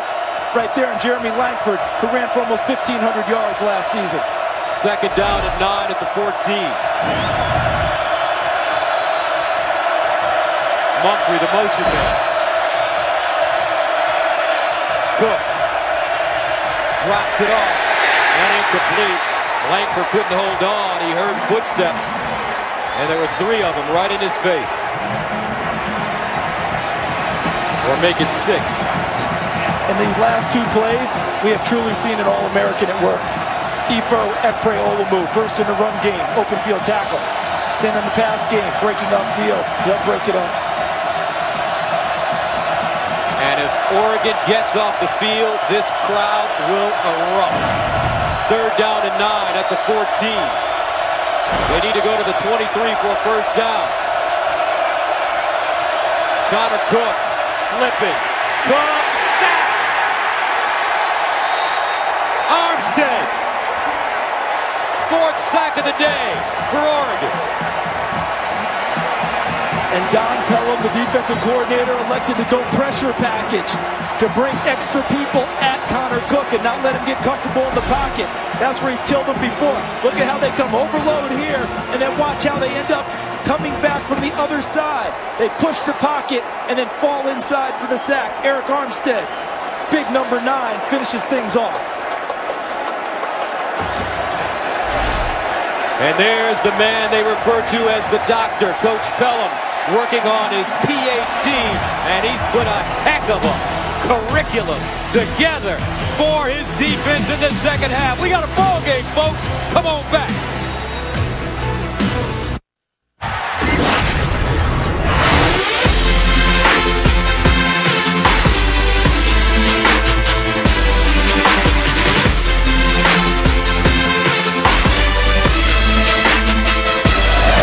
As you take a look at the scoring by quarter, the third quarter big for Oregon, 14 points to reclaim the lead at 32-27. Michigan State punting. Sadler out of his own end zone. Ekreolamu back deep. This one shanked. And will go dead at the 41. So let's take a quick look at the Cree LED game summary. Marcus Mariota has really come alive throwing the football in the third quarter. Three touchdowns for the day. Connor Cook, his effectiveness has waned as the pressure has started to get to him as Oregon's defense jumped up its game. Michigan State has scored 20 straight points. Oregon now on a 14-0 run. Basketball, anyone? Ducks take over at their own 46. Allen, the motion man. They find him. Far side. Allen looking for a block. He's got it. And out of bounds at the Michigan State 39. The best blocking receivers, Keenan Lowe, number 7. What a block out there on R.J. Williamson, number 26, the defender for Michigan State. He got out ahead and knocked him to the sideline and allowed Devin Allen to cut inside. Devin Allen, 3 catches, 119 yards, and 2 touchdowns. First down and 10 at the 38. Mariota handing it off. Freeman! Earthquake!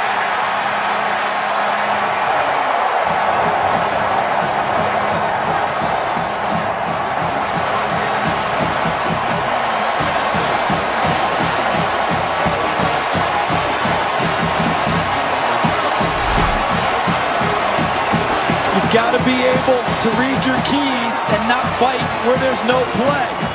Freeman right there. And then right there, look at this. They got caught double there. One man able to take out 2.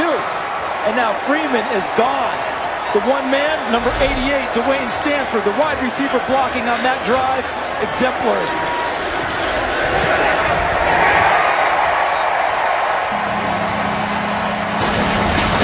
Oregon. 3 touchdowns, folks, in 5 minutes.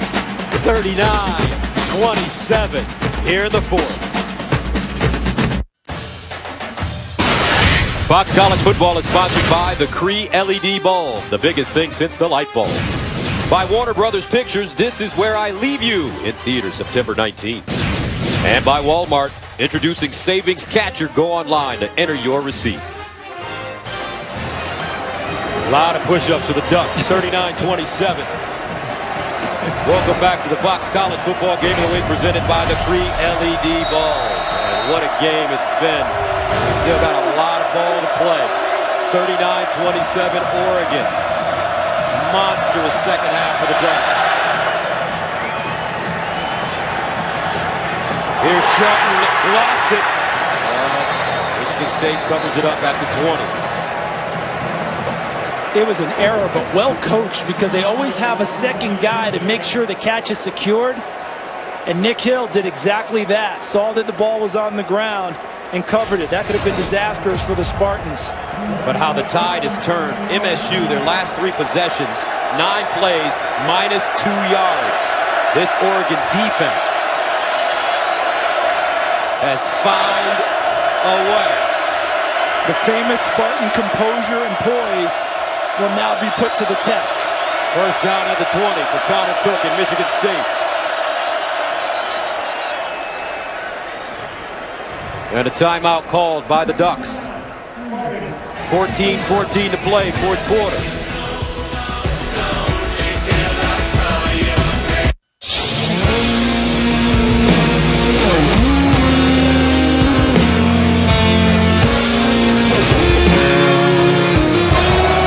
Welcome back to Autzen Stadium here in Eugene. 39-27, the Oregon Ducks. An incredible second half. Here's a handoff. And around the corner goes R.J. Shelton. Trying to break free. Shelton out of bounds at midfield. Reggie Daniels with the tackle, but it's a 30-yard gain. First time we've seen the fly sweep or the jet sweep from Shelton today. And he ran that one as the former running back he is. That wasn't a wide receiver shake and bake thing. Watch the pace as he gets the football, and watch how he goes to the corner. Whoosh! Now he turns it up and is running hard, just like a fullback. Excuse me, a running back. Good block on the corner there by Burbridge on Ifo Ekpe-Olumu. Also Trayvon Pendleton with a great block as well. First down from midfield. Out of a tight eye formation, they give it to Langford. And somehow he submarines through the hole and it'll pick up about 9, maybe 10. And Pendleton again leading number 37, and another terrific block by number 63 Travis Jackson. Absolutely stoned number 22 Derek Malone Jr. in the hole. They give him 9, 2nd and 1 at the Oregon 41.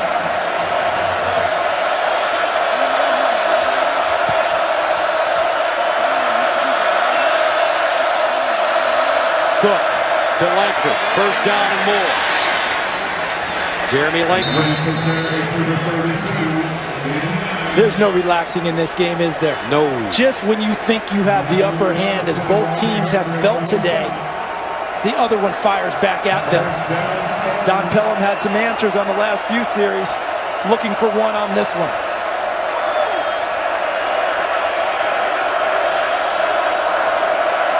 First down, Langford, 22 carries, 89 yards and a touchdown.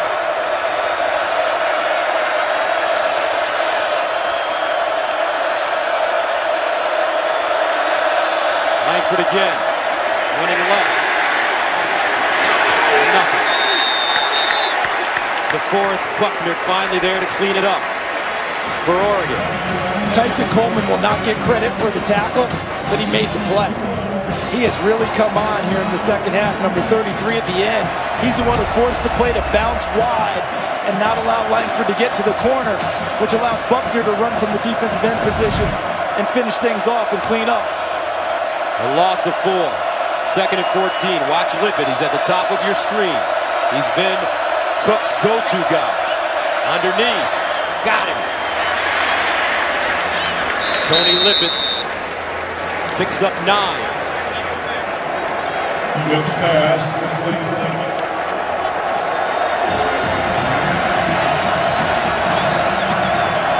3rd and 5. Cook looking Lippett's way again. What a great open field tackle by Joe Walker. Man, this kid can play some ball. It brings up a 4th down. Big decision. If you kick the field goal and make it, you're still down 9. They've made their decision. Looks like they're going for it. It's a heavy lineup. They brought in 2 tight ends and a fullback. With Mark D'Antonio, that suggests to me, show heavy. Let Connor Cook throw the football. Remember, the MSU coaches are impressed with Connor Cook's running ability as well. He'll call a timeout. Dramatic moments in Eugene, 39-27, Big Ten, Pac-12, duking it out.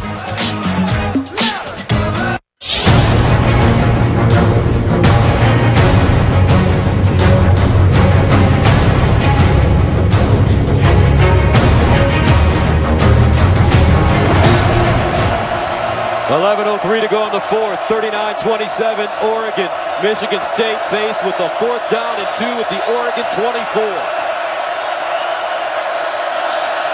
They hand it off straight ahead. Langford.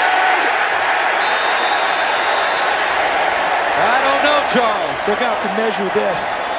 But my initial thought is is that he's a little bit short. That's what I see.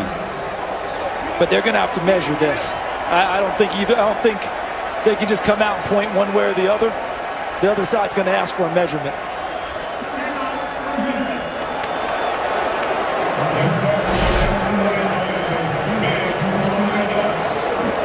Not as quick hitting a play as I would have thought. They faked the sweep to Shelton, then handed it off to Langford. They didn't get the push that they needed there. Buckner, 44, holding up. And they didn't get it. They didn't get it. Don Pelham's defense coming up with big plays once again.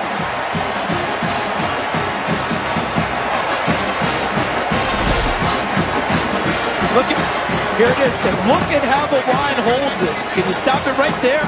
There's no push. See, look at where the line of scrimmage is, and look at those big guys fill up the gaps and not allow the running back to slide through. And the emotion for Oregon, Mark Helfrich, the head coach, seeing his defense really stand up here in the second half. So Michigan State turns it over on downs. 1st down and 10 at the 23 for Marcus Mariota as he hands it off to Freeman. Now the Michigan State defense, Shalik Calhoun, back in the game after injuring his wrist. Can Pat Narduzzi's defense follow suit? They have to. 10:40 and counting. They have to in order to have a chance at this game.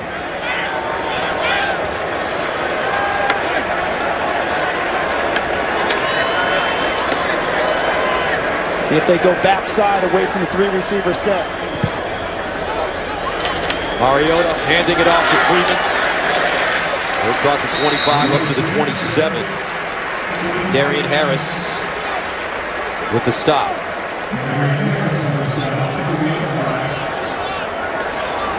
Now Coach Narduzzi has come out of the box and he's on the sideline. 3rd and 5 to 28.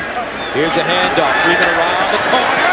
And some hard hitting. I'll tell you what, this kid, Marcus Rush, has been terrific in this game. See why he's a 4-year starter. And he took advantage of the freshman tackle, number 73, Tyrell Crosby. Beat him at the line of scrimmage. Didn't allow himself to get hooked or pushed to the sideline. And came off of him and made the play. See, Mark Helfrich trying to counsel the rookie who's going to be a terrific player. But he's going against a 4-year starter, Marcus Rush, who's been 3 times honorable mention all Big Ten. Ian Wheeler will punt it away from the 11. McGarrett Kings Jr. hovering around the 35.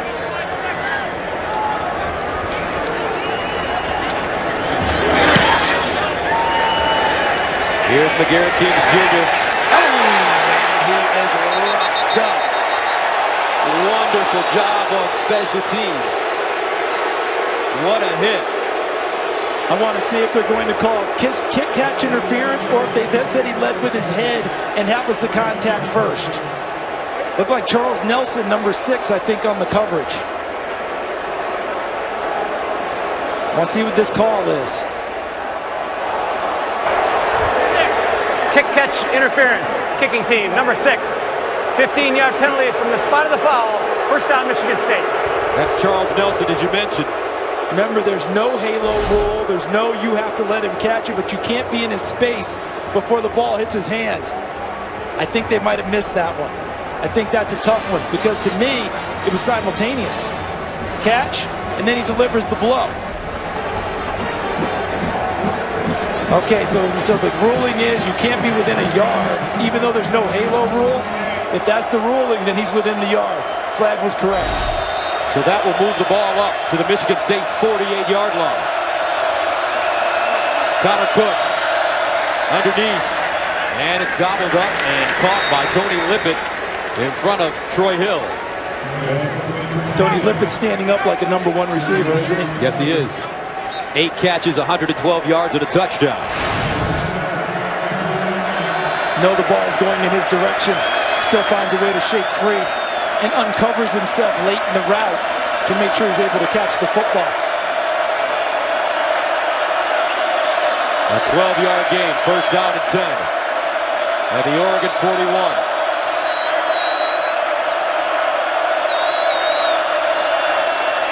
Over the middle, incomplete. And Josiah Price had a step on the defender. But Joe Walker, 35, chipped the timing of the play. That's why they weren't able to get there. Walker's been terrific in run defense. He made an excellent play in pass defense there. Knocked the timing of the play off just enough with Price running downfield that he was a step away from catching the pass. Second and 10.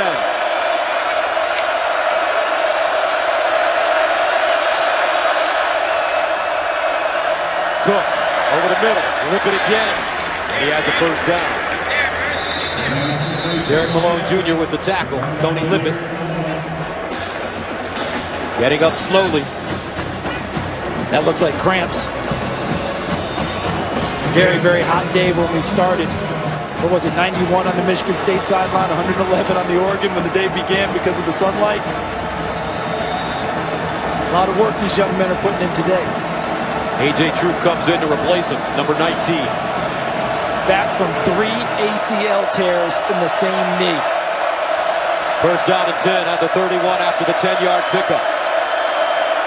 Michigan State moving the ball. Cook. Underneath. Looking for Troop. Oh, what an interception! And Craig Olamu laying out. That's why he's an All-America.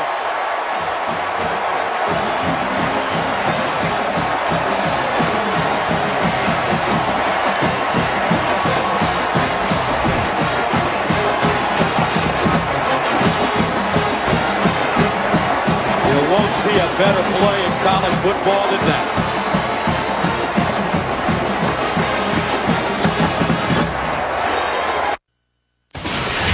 Fox College Football is sponsored by the agile, all-new Audi Q3. Stray the course. Welcome back, Ifo Ekpre Olamu. He has 8 career interceptions, 6 of them in the red zone. No bigger interception in this season. He better go give some dap to his teammate, number 8, Reggie Daniels, who made a tremendous break on the ball and tipped it in the air. Here's a handoff to Marshall. So how do you play now if you're Oregon? You're used to playing fast. You're up 39-27, under 8 to go. You run your offense, and if Michigan State gives you an opening, you take it. This isn't one of those things where you don't have to score. But at the same time, run your offense, use your running game, and try and pound your way out of there. You don't need to take unnecessary chances with the football, but don't turn down big plays either. They'll stay on the ground, eat some clock. Marshall, and when we were at Coach Helfrich's office yesterday, I asked him the question. I said, how do you feel handling the pressure that this fan base, the alumni, expect to play for the national championship? And he said, no, they don't expect to play for the national championship. They expect us to win the national championship. And it's something I'm comfortable with, and it gives us extra motivation. Third down and 5. Mariota underneath, first down, Oregon. Dwayne Stanford. Ducks keep the chains moving and the clock running. A gain of 15. And Michigan State has just 1 timeout left in the game. So they can't go to the early timeouts to try and slow down the clock because they might need it on offense if they're able to stop them. But you know what that last play was? Trust. Trust your quarterback who will take care of the football, not make an unnecessary play. And he turns it into a first down, which allows them to eat more clock. 17 of 28, 317 yards and 3 touchdowns for the young man from Honolulu, Hawaii. Marshall. Rush, as well as Twan Jones in on the play. Marcus Mariota opted to return to Oregon after flirting with early departure to the NFL. And it was a nice move for him in order to clean up some things in his game. But the number 1 thing was he loves college and he wants to try and win championships with this team. False start, offense, number 73, 5-yard penalty, second down. That's a freshman, Tyrell Crosby. And Coach Helfrich also told us that with Marcus coming back to play another year, It sent a major message to the rest of this team. Yeah, it sent the message that, hey, we can win these championships. And the team is a big deal because he had a lot of riches out there awaiting him if he decided to go out. 2nd and 17 at the 17. Ran into his dad yesterday at the team hotel. So proud of his boy. Yeah, mom had to stay home because his brother's playing a high school game. Mariota, watch it, watch it. Down the sideline. Can he get free? No, tracked down. But Marcus Mariota showing the sprinter speed. R.J. Williamson had an angle, but it's a 40-yard gain. Look at the heavy fake inside to Byron Marshall. And then the back gate was left open because Marcus Rush crashed down inside hard. Didn't check the quarterback. Mariota took advantage and got to the corner for another huge gain. 1st down and 10 at the Michigan State 43. And now the play clock comes in for Oregon. Normally they're going to play at a very fast tempo. They shouldn't snap it now until the clock's inside 5 seconds on the play. And Marshall hopping. And coming into this game, a lot of the press talked about Mariota not being able to come up with that signature win. Well, he's got a very good chance at it right now with 4:40 and the clock moving. But the thing that's jumped out at me more than anything is the grit of him today. Man, he was under a lot of duress and found a way to keep his composure, keep his team going, and make big plays while being stressed. 2nd and 7.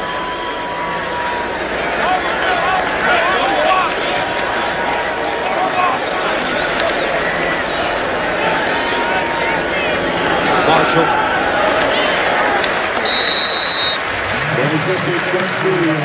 Marcus Rush with the tackle again.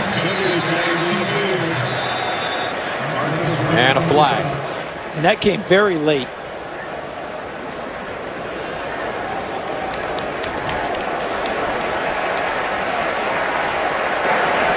After the play, personal foul, defense, number 98.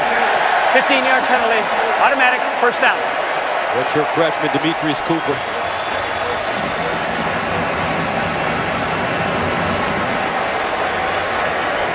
That type of foul just eats you alive because you had a 3rd down with a chance to stop them and either force a field goal attempt or make them punt the football. Instead, you give them a fresh set of downs and a chance to work more clock. Just 4:01 left now.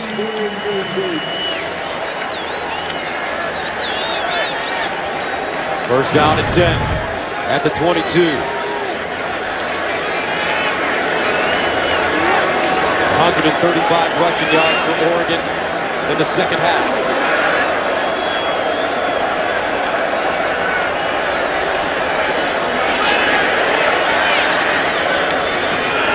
Freeman. Flag on the play again. Royce Freeman is a freshman. I'm sure his running backs coach will tell him to stay in bounds in a situation like this. Holding, offense, number 85. 10-yard penalty, replay, 1st down. That's a tight end, Pharaoh Brown.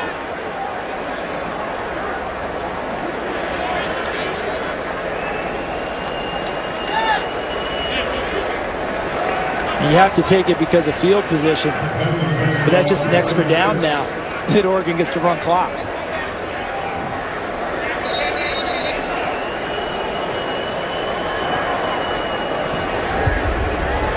You remember what we said at the beginning of the game, Gus. This is an identity game. Michigan State knew who they were coming in. Rough, tough, physical bunch. Oregon trying to reshape their image a little bit. They had a little broad to the dash. Many of their players adding weight during the offseason and trying to keep their speed at the same time. And I think that they have 3:17 to go. They've proven that they'll stand and slug this year. And Royce Freeman back trying to break free. Marcus Rush holds on. Let's go to LA for a game break. All right, Gus, BYU doing a number on Texas right now. Game you can see over on Fox Sports 1. Taysom Hill, he can do it all. This time doing it with his feet from 30 yards out. Hurdles the defender and scores. Cougars would add another touchdown. They lead it 20-0 in the 3rd. Taysom Hill's a heck of a player. He loves playing against Texas. He chewed him up last year over 200 yards rushing.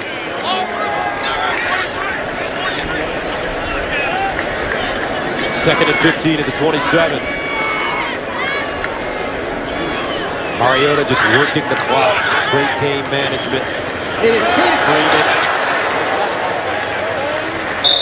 And that'll bring up third down. Trey Waynes with the tackle. You know, Gus, coming into this game, my whole mantra with Oregon was that to get to where they want to go, which is be one of the Final Four teams in the playoff, they would have to beat Stanford twice. In Stanford, they only play once in their division. They'll play them in the championship game. But Michigan State represents Stanford in style of play, and here's their opportunity. Because to get there, know you'll be there, you need to be undefeated. This is the first one of those bully games that's circled on their calendar. And Oregon's held up very well today, especially the second half. Stanford may not be the team because USC went to Palo Alto and won today under Steve Sarkisian. But Stanford's in their division, so that's why it turns into that. You're exactly right about USC, though. They made a statement today, didn't they? They certainly did.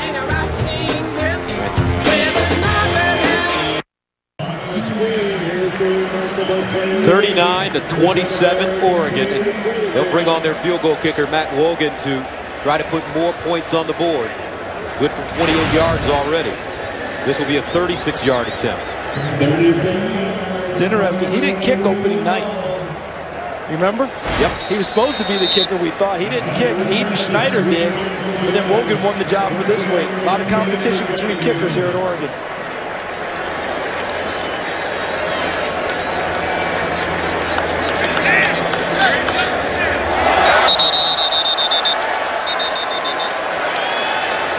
Offside is the call. Curtis Drummond. Offside. Defense number 27. 5-yard penalty. Fourth down.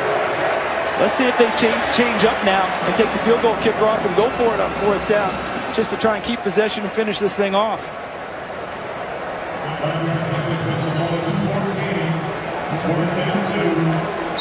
You know one reason you leave him out there? Needs a confidence. Excellent. And now Coach Helfrich will call a timeout, and he'll think about it. But in the meantime, let's take a look at the FS1 play of the game. Look at the break. Reggie Daniels, number 8, and as you described it, Ifo Ekpe-Olumu, would you say six interceptions in his career in the red zone out of his 8 interceptions? He is a drive killer. Reggie Daniels with a great break on the ball to tip it. Ekpe-Olumu laying out like a great center fielder and killing a drive. It looks like Oregon has a change of heart. There's Ifo Ekpe-Olumu. How about that play? The one. Saw him yesterday at practice. You could tell the kid spends a lot of time in the weight room. He's strong.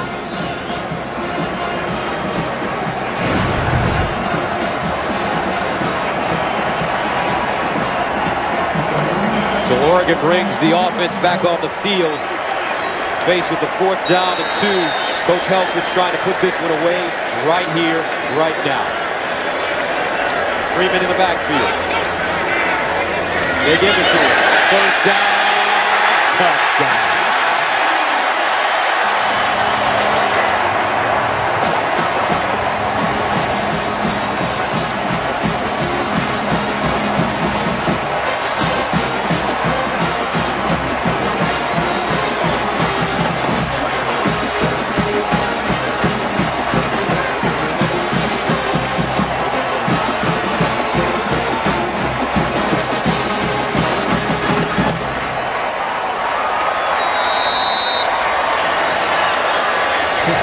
Politician to Marcus Mariota's accomplishments. I think he lobbied Mark Helfrich to go back out there, and it worked.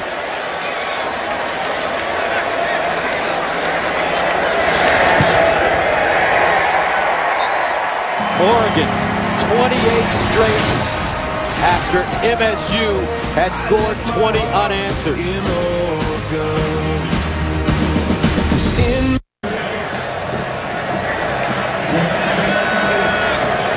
Michigan State led at halftime 24-18. But a different story in the second half. Oregon outscoring the Spartans 28-3. Marcus Mariota. He put his team on his back, Charles, aided by a stout defense. It was a sight to see how the defense kept elevating. And Marcus Mariota, I said it before, under duress, stressed on so many plays, harassed in and out of the pocket, found a way to elevate his game and get through that and make the winning plays to bring his team back, as well as a defense that played oh so well. But remember, it's only second game of the season. Michigan State can go run the table in the Big Ten and still have a say on being part of the 14 playoff. Connor Cook finds Josiah Price. And Price taken down by Tyson Coleman, who's had a great second half. As well as our crew. How about the job they've done today? Oh, man, they've been wonderful. They've been fantastic. You talk about people elevating their games. I want to thank our crew for what they've done for us for this big ball game. Tony Lippitt can't hold on. Is that a fumble? No, it's an incomplete pass. Today's game produced by Chuck McDonald, directed by Rich Dewey.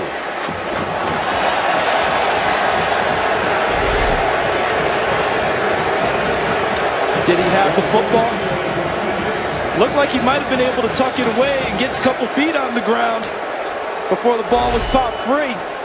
Reggie Daniels, who had knocked the ball up in the air for Ifo Preolamu to intercept a couple series ago, came up with a big hit that separated him from the ball. Third down and 1. Cook over the middle to Lippitt, and he has a first down. Michigan State will fight to the end. You know, style points do matter down the stretch because people are going to look at final scores. And that may make the difference for Michigan State later if they're able to tack one on here. Price again. Clock continues to run. 35 and counting. Would you say Oregon answered a question significantly about being tough enough today, Gus? You said it was an identity game. We now understand Oregon's identity. Resilient, tough-minded, physical. Yeah, they went into the offseason with a purpose, and it's still early, but they're on their way. Connor Cook under pressure. And he'll step out of bounds at the 40 with 4 seconds remaining. Michigan State led this game at halftime. Nope. They won't lose their identity either, though. You still got to deal with them now. Talk about the teams back at home in the Big Ten. They will not fold because of one loss today. Here's Cook, final play of the game. They swing it out. And this is Williams, who stopped at the 30-yard line. Once again, Troy Hill, who's been wonderful. Oregon held Michigan State scoreless the last 26 minutes, and Coach Helfrich beats Michigan State 46-27.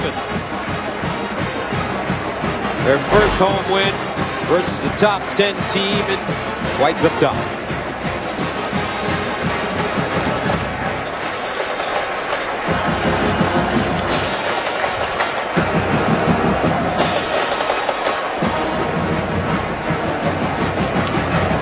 (46-27) the final. Oregon beats Michigan State. We'll step away and come back and tell you about the significance of this win for the Ducks.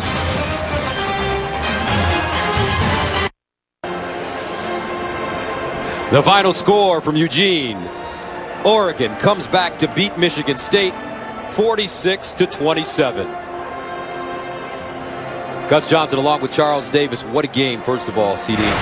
But more importantly, what does this mean for Oregon, and what does it mean for Michigan State? Let's end it where we started. We said this was an identity game. Michigan State knew who they were. Wake up in the morning, go to bed at night, rough, tough, physical crew. Oregon wanted to reshape their image a little bit. They're the flash and dash team, but people thought they didn't have any muscle in there.